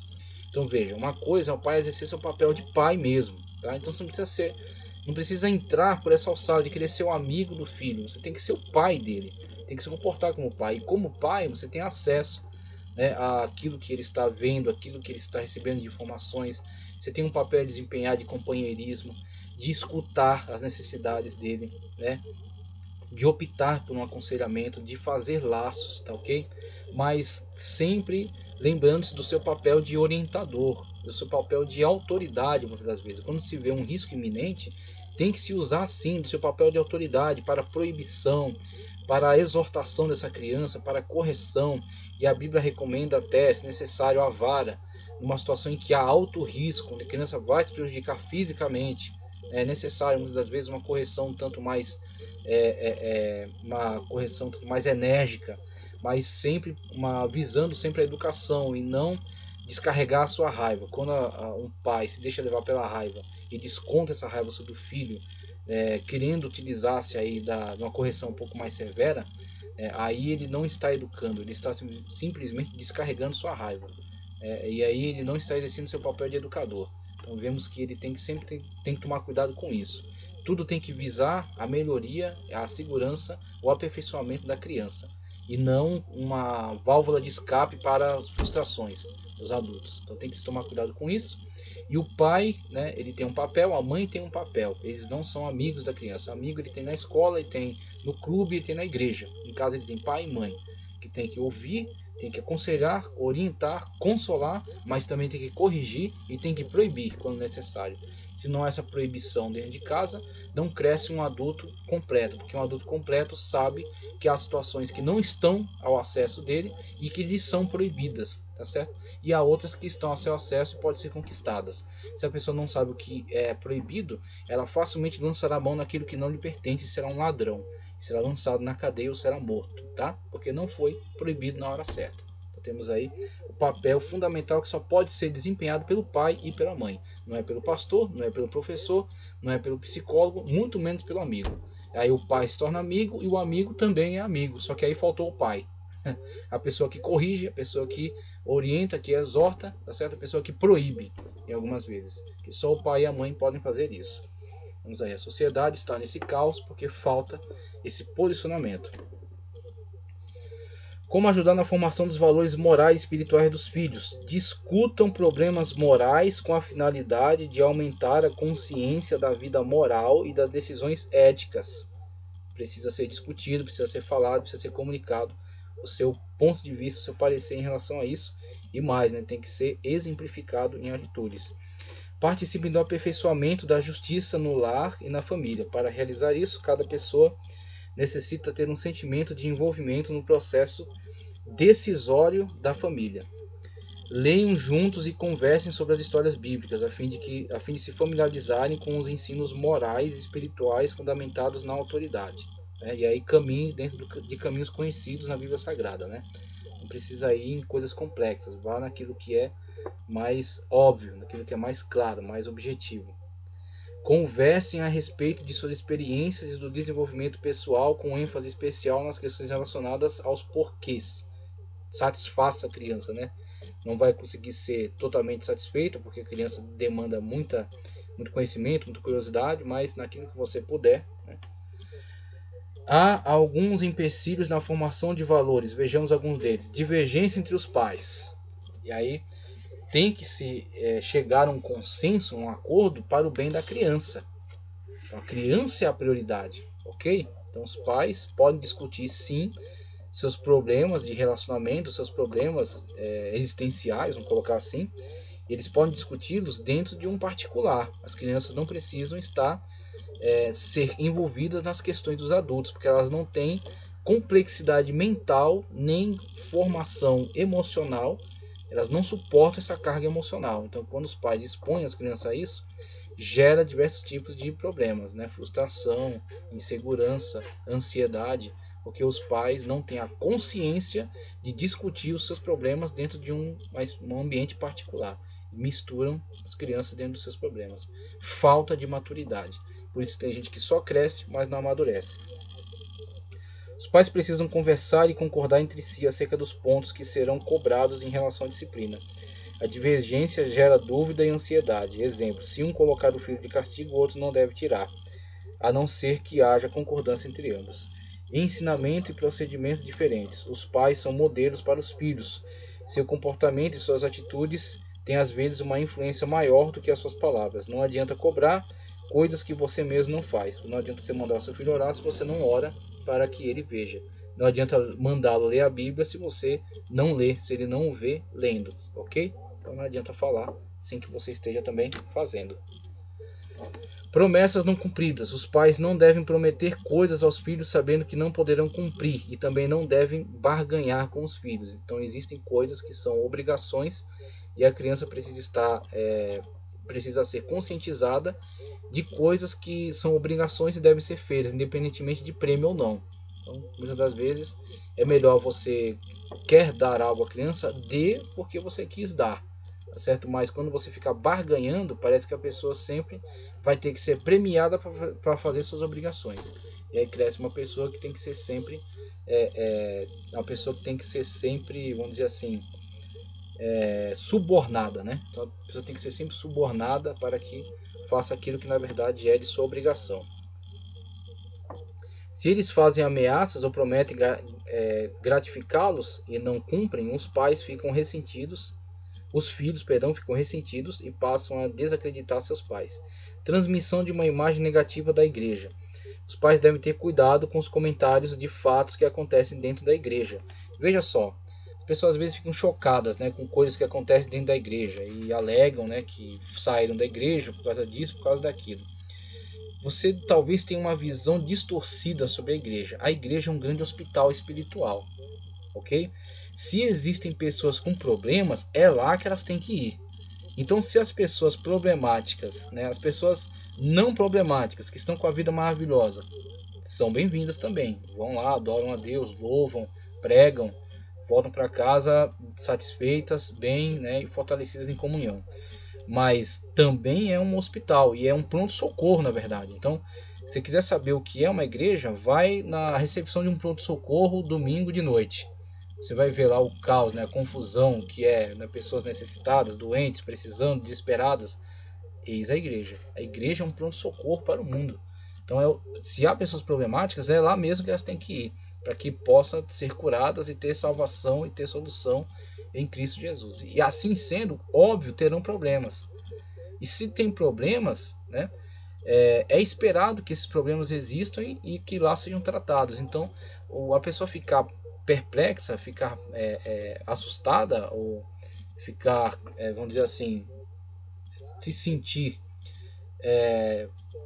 sentir decepcionada por causa de problemas dentro da igreja, é porque na verdade essa pessoa tinha uma visão distorcida sobre a igreja, tá? Ela precisa se conscientizar do papel que a igreja desempenha no mundo, que é exatamente tratar com essas questões problemáticas. Então, se conscientizando, talvez ela desperte, né, para ter a noção correta da igreja e não usar esse tipo de coisa como desculpa, né, para se afastar.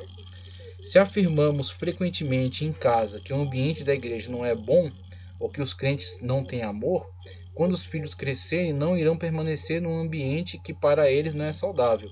Devemos trabalhar com os filhos que a igreja é santa e imaculada, embora exista nela pessoas que cometam erros. Então a igreja em Cristo, e não é nem mentira nem hipocrisia. Por quê?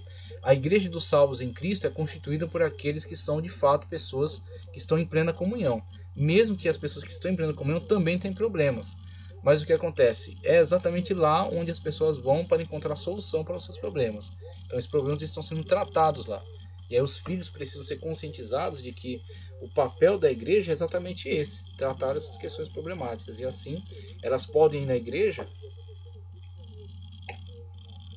encontrar um ambiente no qual elas adoram a Deus, e elas ouvem e aprendem acerca da sua palavra, mas também ter a compreensão, né, de que existem lá pessoas problemáticas precisando de ajuda.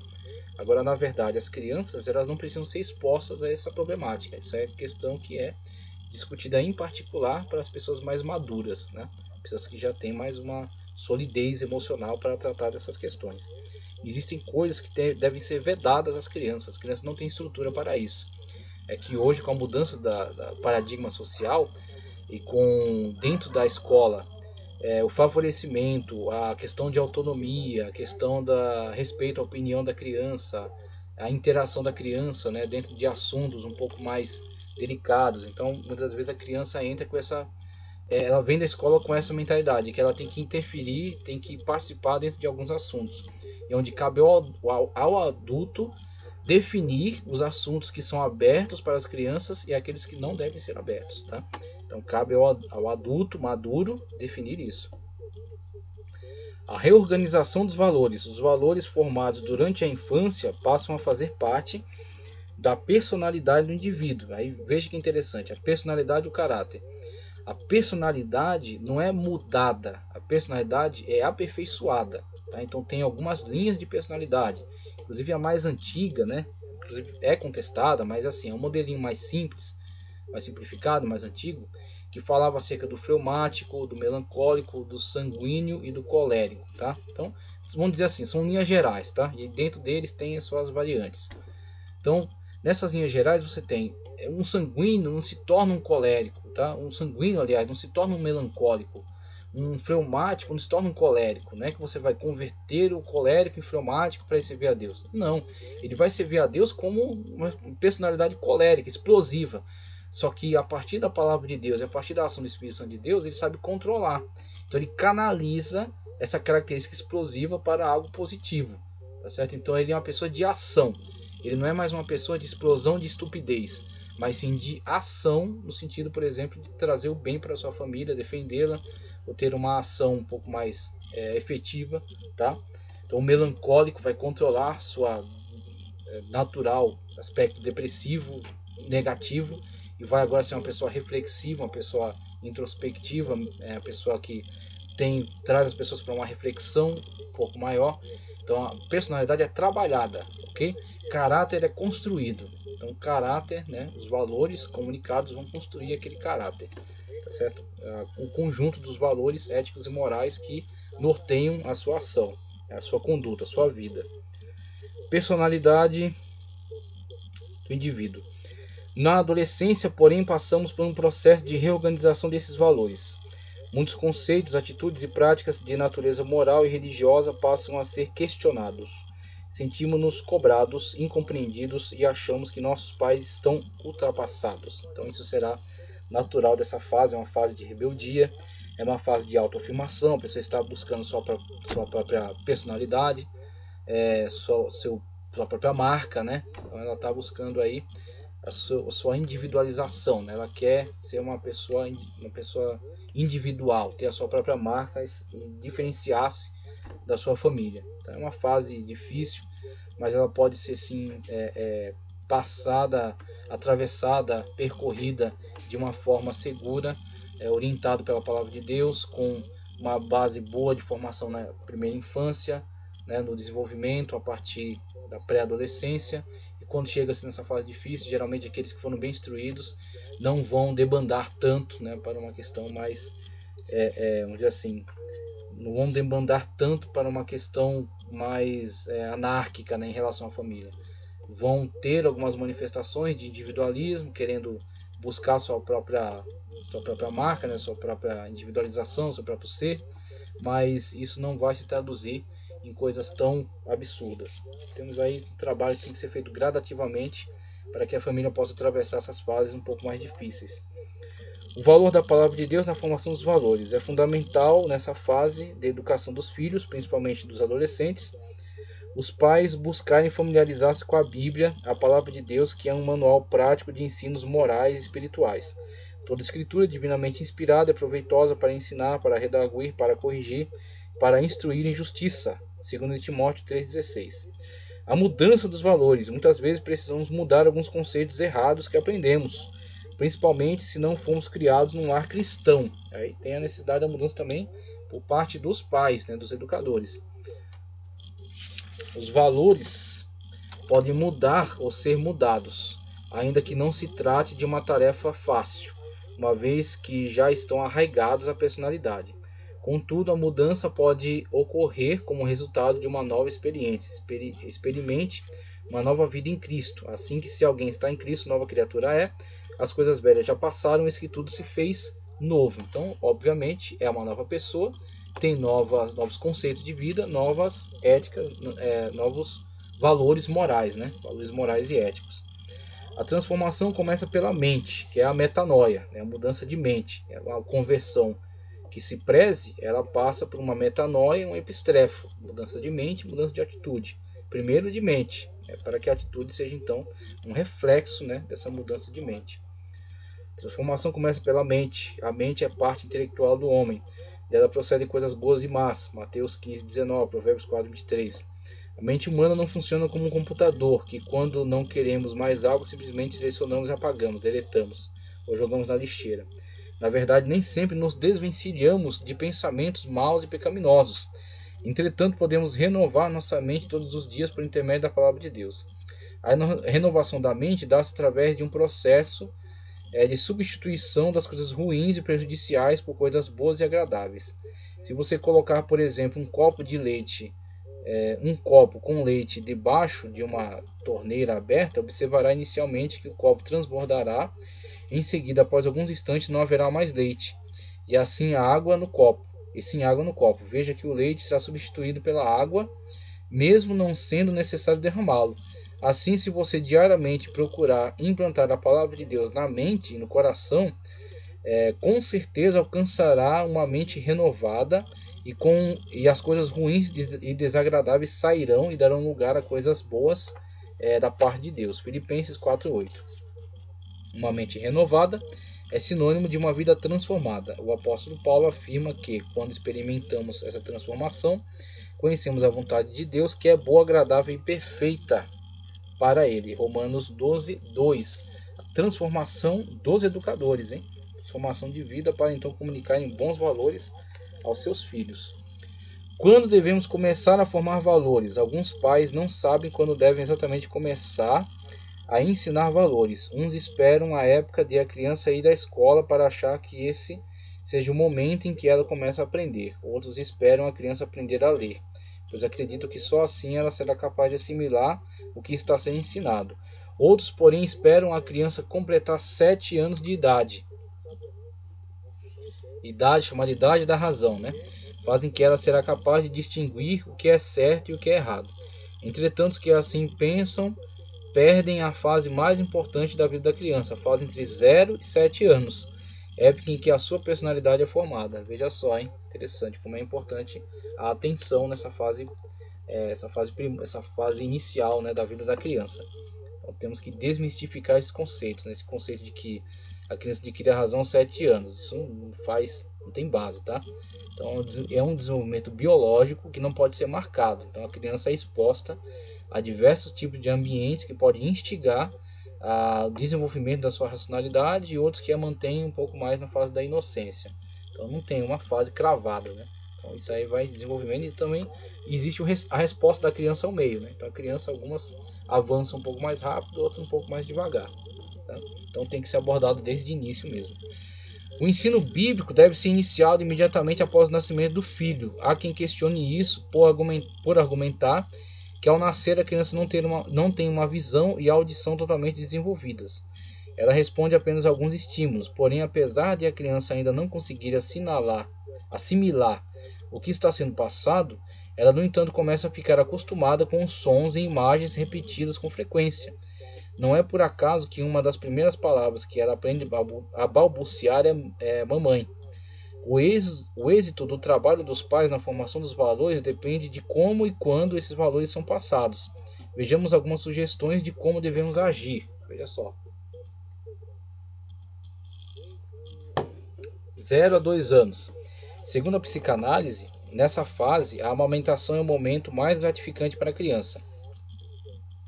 Por isso, ela estará mais acessível para aprender. A mãe deve aproveitar essa hora para cantar corinhos que falam sobre adoração e louvor a Deus.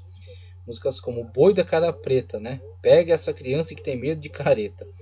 Podem implementar medo no coração da criança. Então, isso realmente, esse tipo de cantiga aí, ela instiga o medo, né? Então, não é o tipo de sentimento que possa ser favorável à criança. Porém, os cânticos espirituais promovem paz e harmonia interior. Mensagens e versículos cultos também fazem um efeito extraordinário. Enquanto amamenta, a mãe pode acariciar a criança dizendo, por exemplo, Jesus te ama, crê no Senhor Jesus Cristo, será salvo, você é especial. Isso não é só ajuda na formação dos valores, como também contribui para a formação da autoestima da criança. Aí pense, né? Olhando para esse conselho, pense na mãe de Moisés, né, logo depois que ele foi tirado das águas pela filha, né, de Faraó, e quando Miriam criou aquela ponte, né, aquele acesso, né, chegando até ela e recomendando sua própria mãe para amamentá-lo. pense no que Joquebed não fez em relação a esse processo, mesmo sem o aconselhamento aqui desse psicólogo, né? Essa psicanálise, essa orientação da psicanálise. Ela certamente fez isso por Moisés, né? Não é dito, mas certamente ela fez isso. E Moisés futuramente ele se voltará novamente para seu povo, buscando o interesse, né, do seu povo, mesmo tendo uma situação muito mais favorável no palácio. Ele enfrentará todos os desafios para favorecer o seu povo, o povo de Israel. Certamente Joquebed conhecia esse conselho. 2 a 4 anos. Para a psicanálise, a criança nessa fase está aprendendo a controlar as fezes. A retenção, a excreção das fezes passa a ser algo prazeroso para ela. Similarmente, brincar com as massas e tintas, amassar barro e argila, comer coisas cremosas, sujar-se, mexer com água, tomar banho são os objetos de prazer nessa etapa. Os pais devem aproveitar esses momentos para introjetar a palavra de Deus na mente e no coração da criança. Enquanto brincam com ela, devem levá-la a repetir pequenos versículos e cantar corinhos que falam sobre adoração e louvor a Deus. Veja só, é importante, né? A atuação aqui já nessa fase. Vamos ver, 4 a 6 anos. Essa é a idade da pré-escola e também a fase dos porquês e da descoberta da sexualidade.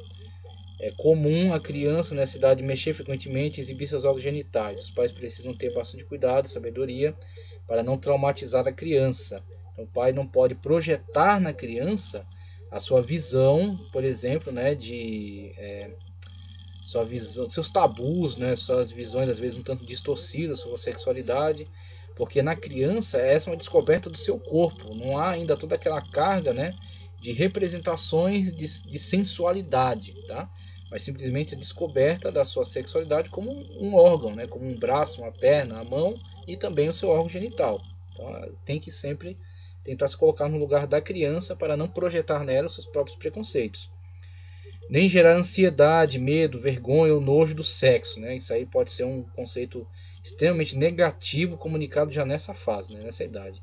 Mas sim orientá-la a responder com simplicidade as perguntas de seus filhos. A criança apenas quer saber das coisas. Se ignorarmos suas perguntas, ela descobrirá as respostas talvez de uma forma errada, por intermédio de outras pessoas. Nessa fase, a criança gosta de desenhos, ilustrações, por isso os pais devem adquirir uma Bíblia ilustrada para lhes contar as histórias sagradas, né? A linguagem adaptada à criança, né? A Bíblia ilustrada, por exemplo, ajuda bastante nisso. 6 a 8 anos. Essa é a idade escolar, também conhecida como a idade da razão. Nessa fase, a criança começa a distinguir entre certo e errado. Os valores morais passam a ter um maior significado. Os pais devem incentivar a criança a ler a Bíblia. A Bíblia ilustrada será mais atrativa. A partir dos 8 anos, a partir dessa fase, a criança que foi estimulada nas outras fases, ouvindo a palavra de Deus, né, recebendo valores morais e espirituais, começará a executar o que aprendeu. Os pais devem reforçar o ensino por intermédio de tarefas bíblicas e incentivá-las à participação ativa na escola bíblica dominical e nos cultos da igreja. Pronto, agora você fez a sua parte, né, na primeira infância, agora você começa a buscar a colaboração, né, de professores da escola dominical com a linguagem certa, com as ferramentas certas, para reforçar, sistematizar esse ensino agora dentro de um aspecto mais teológico, né? A educação e a formação dos valores exigem tempo e dedicação dos pais. Se não despendermos tempo com nossos filhos hoje, ensinando-lhes o caminho que eles devem seguir, poderemos no futuro vê-los trilhando caminhos tortuosos. E aí, a maravilhosa lição que teremos nesse domingo, né? Mordomia da família. É o principal, está no topo, né, das prioridades dentro da agenda de Deus para nós. O cuidado que devemos ter pela família.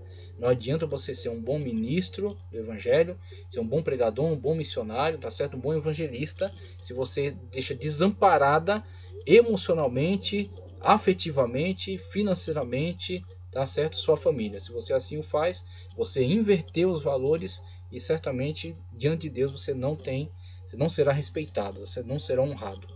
Então, às vezes as pessoas são honradas por outros, mas não por Deus, por causa dessa inversão de valores.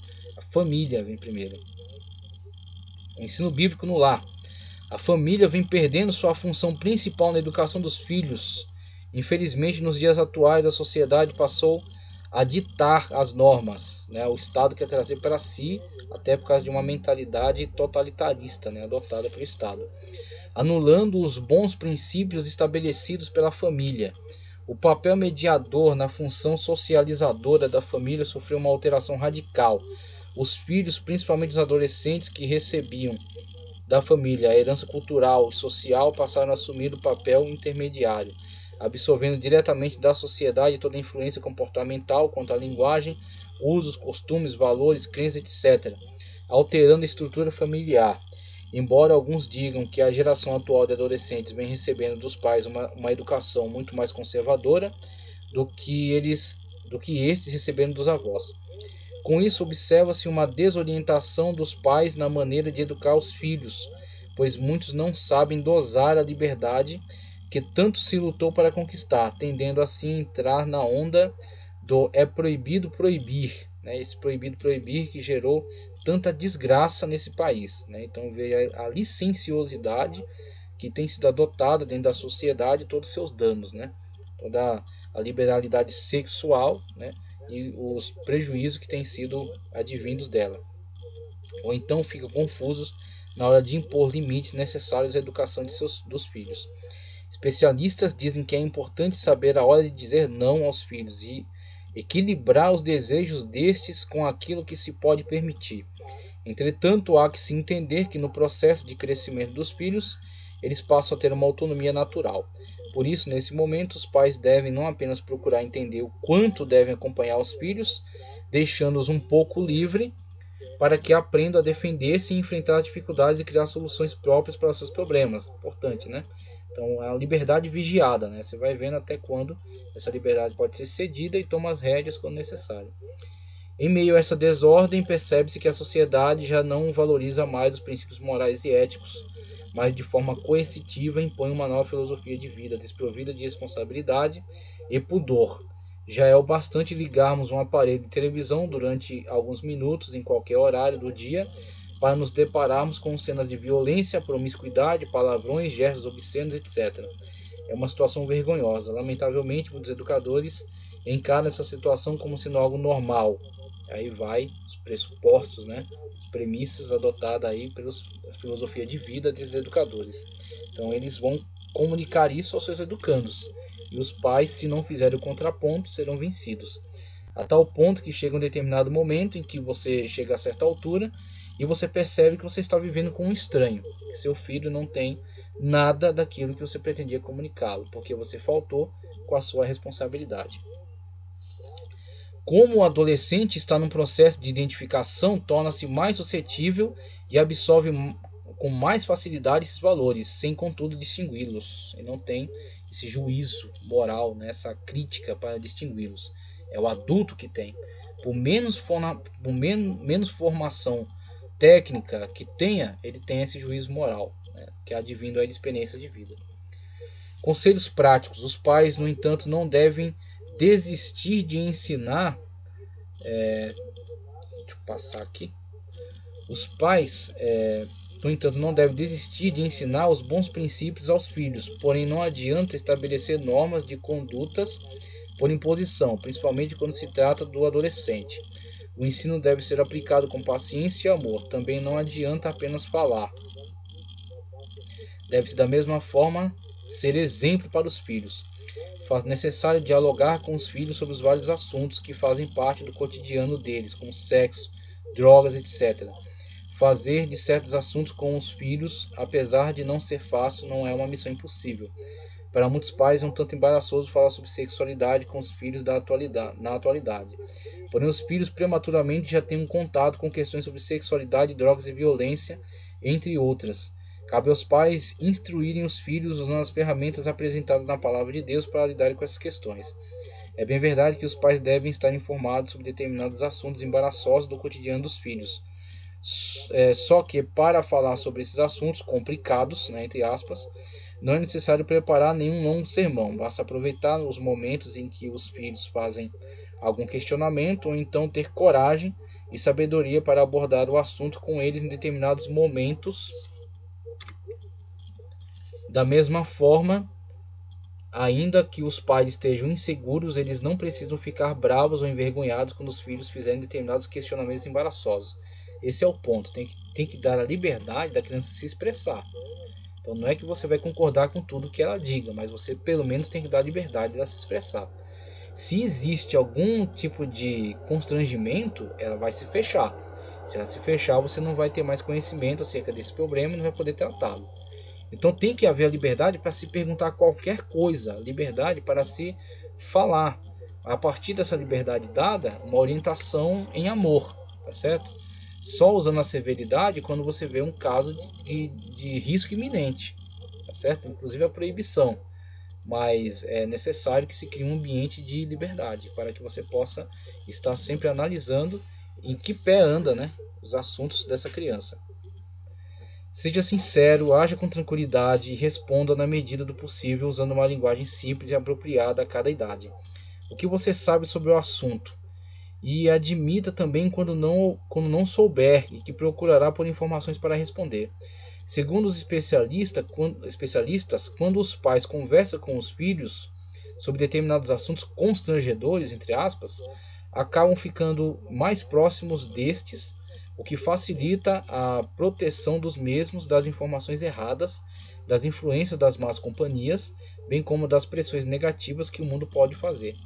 Então não adianta você se pautar por aquilo que você recebeu dos seus pais na sua época, porque o mundo mudou, tá? Então, com meu pai, com a minha mãe, eu nunca poderia falar sobre isso, tudo bem, mas o mundo era outro. Então as influências nocivas hoje estão muito mais perto, estão muito mais amplas. O mundo está se tornando cada vez pior, né? Apontado pela Bíblia Sagrada mesmo, né? Essa decadência da humanidade. Então você precisa mudar sua atitude também. Aquele tipo de padrão de comportamento que você tinha na época dos seus pais vai ter que ser mudado nesse sentido. Você vai ter que ser um pai mais presente e mais aberto, né, para assuntos complicados, para que você possa pelo menos fazer o contraponto àquilo que ele já está ouvindo da escola, da mídia e dos amigos. Se você não fizer esse contraponto, aí seu filho está totalmente entregue, ok? Não adianta chorar mais tarde, né? Nem jogar a culpa no professor da escola dominical. É importante que os pais procurem ser um exemplo daquilo que está sendo ensinado. Exemplo, a palavra, né? Ensinamento e a prática. Cristo fez isso. Ensinamento, prática. Assim ele pôde formar a igreja. O lar, a primeira escola. Tá certo? O lar, a primeira escola. O lar é a primeira escola responsável pela formação do ser humano e a construção de sua cidadania. A família é uma espécie de laboratório da vida onde são desenvolvidos as mais variadas experiências que poderão ajudar ou dificultar a relação do indivíduo com o mundo. A falta de uma educação adequada compromete o desenvolvimento pleno do ser humano. Os pais cristãos têm consciência da responsabilidade que eles possuem no desenvolvimento dos valores morais e espirituais dos filhos. A questão é como fazer isso de forma adequada. A maneira mais eficaz de ensinar valores aos filhos é usando a palavra de Deus como recurso. A Bíblia deve ser usada como um manual pleno de instrução e formação de valores. O apóstolo Paulo afirma: toda escritura é inspirada por Deus e útil para o ensino, para a repreensão, para a correção, para a instrução na justiça, para que o homem de Deus seja apto e plenamente preparado para toda boa obra, segundo Timóteo 3:16 e 17. Outra forma de ensino é o exemplo de vida dos pais. Os filhos tendem a imitar as realizações e qualidades dos pais. Por isso, provar um modelo consistente é importante na educação dos filhos. Aqui não se está falando de ser bem-sucedido financeiramente, tá? Está se falando do pai ser um modelo. Então, aonde estiver, no campo de atuação que ele estiver, se ele for um bom modelo, seu filho terá um bom exemplo, ok? Então, é disso que se está falando.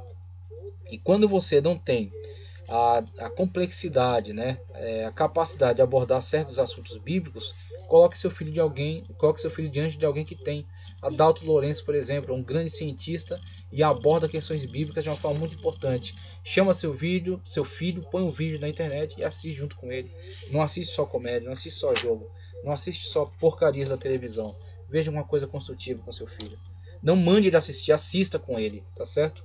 Então aí você vai ter, seu filho vai ver o valor que você dá àquilo e também vai dar o devido valor. Certo? Então, professor, educação cristã visa também essa conscientização. Por isso que nós estamos passando aqui esse subsídio.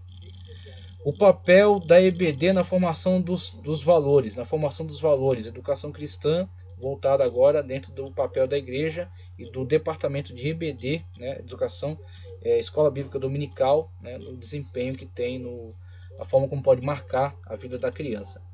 A EBD tem um papel preponderante nesse atual contexto. Ela não substitui a família, mas torna-se uma extensão do lar à medida que proporciona o ensino da palavra de Deus de forma sistematizada para todas as faixas etárias. Inclusive, professor da EBD, muito cuidado ao fazer uma correção sobre um ensino bíblico comunicado pela família, mesmo que tenha sido de forma distorcida. Essa correção tem que ser feita, óbvio que tem que ser feita, mas com cuidado, para que o ensino bíblico dado pelos pais não seja desprezado pela criança. Então, mostrar, né, que muitas das vezes houve um equívoco, mas que a criança tem que permanecer respeitando, né, e valorizando o ensino que é comunicado pelos pais, né? E o professor, juntamente com os pais, conversa, chega a um consenso para então comunicar algo que seja construtivo, algo que seja verdadeiro, conforme a Bíblia Sagrada, né? A EBD tem uma tríplice missão: ganhar almas para Jesus, desenvolver a espiritualidade e o caráter cristão, treinar o cristão para o serviço do mestre. Para que esses objetivos sejam alcançados, é necessária uma ação pastoral. A ação pastoral, o ministro deve ter consciência de que crianças e adolescentes, como membros de uma família, precisam ser assistidos pela igreja, precisam ser assistidos dentro da sua própria linguagem, tá? Não é fazer da igreja semelhante ao mundo, não é trazer coisas do mundo para a igreja, mas é a igreja, da sua maneira, comunicar a mensagem na linguagem desse público. A criança não aguenta uma hora de pregação numa linguagem que é voltada para os adultos, tá? A criança está numa outra fase, ela não está na fase adulta ainda. Então a criança, conforme ela é bem nova, está numa fase muito concreto motor ainda. Então é necessário uma brincadeira de roda, uma musiquinha, tá certo? Coisas que durem pouco tempo, que ela não mantenha a atenção durante muito tempo sobre uma coisa. Então aquela pregação será perdida, ela vai se irritar, vai chorar, vai correr pela igreja, tá certo? Agora, quando o pastor tem alguma preocupação, ele prepara um grupo, uma liderança que vai tratar da criança dentro da sua linguagem. Criança, jovem, adolescente, mocidade e por aí vai. Precisam ser assistidas pela igreja, visto que a missão primordial da igreja é alcançar e edificar a família pela palavra de Deus. Por isso deve ser proporcionado um espaço para eles na igreja, a fim de que possam ser ganhos para Cristo. E mesmo que a igreja seja muito pequena e não tenha como ter um espaço específico, a igreja pode selecionar alguns dias para cultos voltados a essas faixas etárias. Então, um culto voltado só para a criança, na linguagem da criança. Um culto para tratar com os adolescentes sobre questões mais complicadas deles. E o culto público de domingo para toda a família. Tá? Prover recursos para a realização de trabalhos voltados para os departamentos infantis e de adolescentes. Conhecer a realidade de vida das crianças e adolescentes neste atual contexto do mundo globalizado, né? Então, professores que podem se aprofundar nesses assuntos aí. Então, o pastor não precisa saber de tudo, mas ele precisa delegar a pessoas que estejam preocupadas dentro desta área. Reconhecer suas necessidades, mudanças e vivência na fé. Reconhecer a falta de assistência integrada e a carência de material didático e humano. Procurar estabelecer metas para suprir as necessidades básicas das crianças e adolescentes, alcançando o aspecto espiritual, psicológico, social e físico.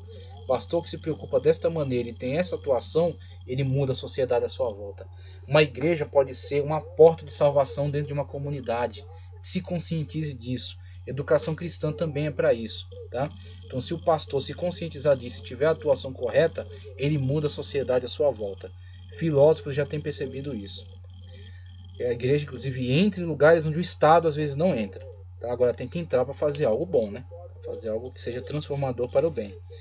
Finalmente, terminando aqui nosso subsídio, oferecer condições para o desenvolvimento das ações pedagógicas planejadas pelos diversos grupos etários que compõem a EBD, para que haja um comprometimento do bom andamento do trabalho. Maravilha! Então vimos aqui a contribuição maravilhosa de Jamiel de Oliveira Lopes, Psicologia Pastoral, abordando todas as fases, desde a primeira infância até o crescimento e finalmente a conscientização da igreja como instituição voltada para o ensino e formação dessas famílias.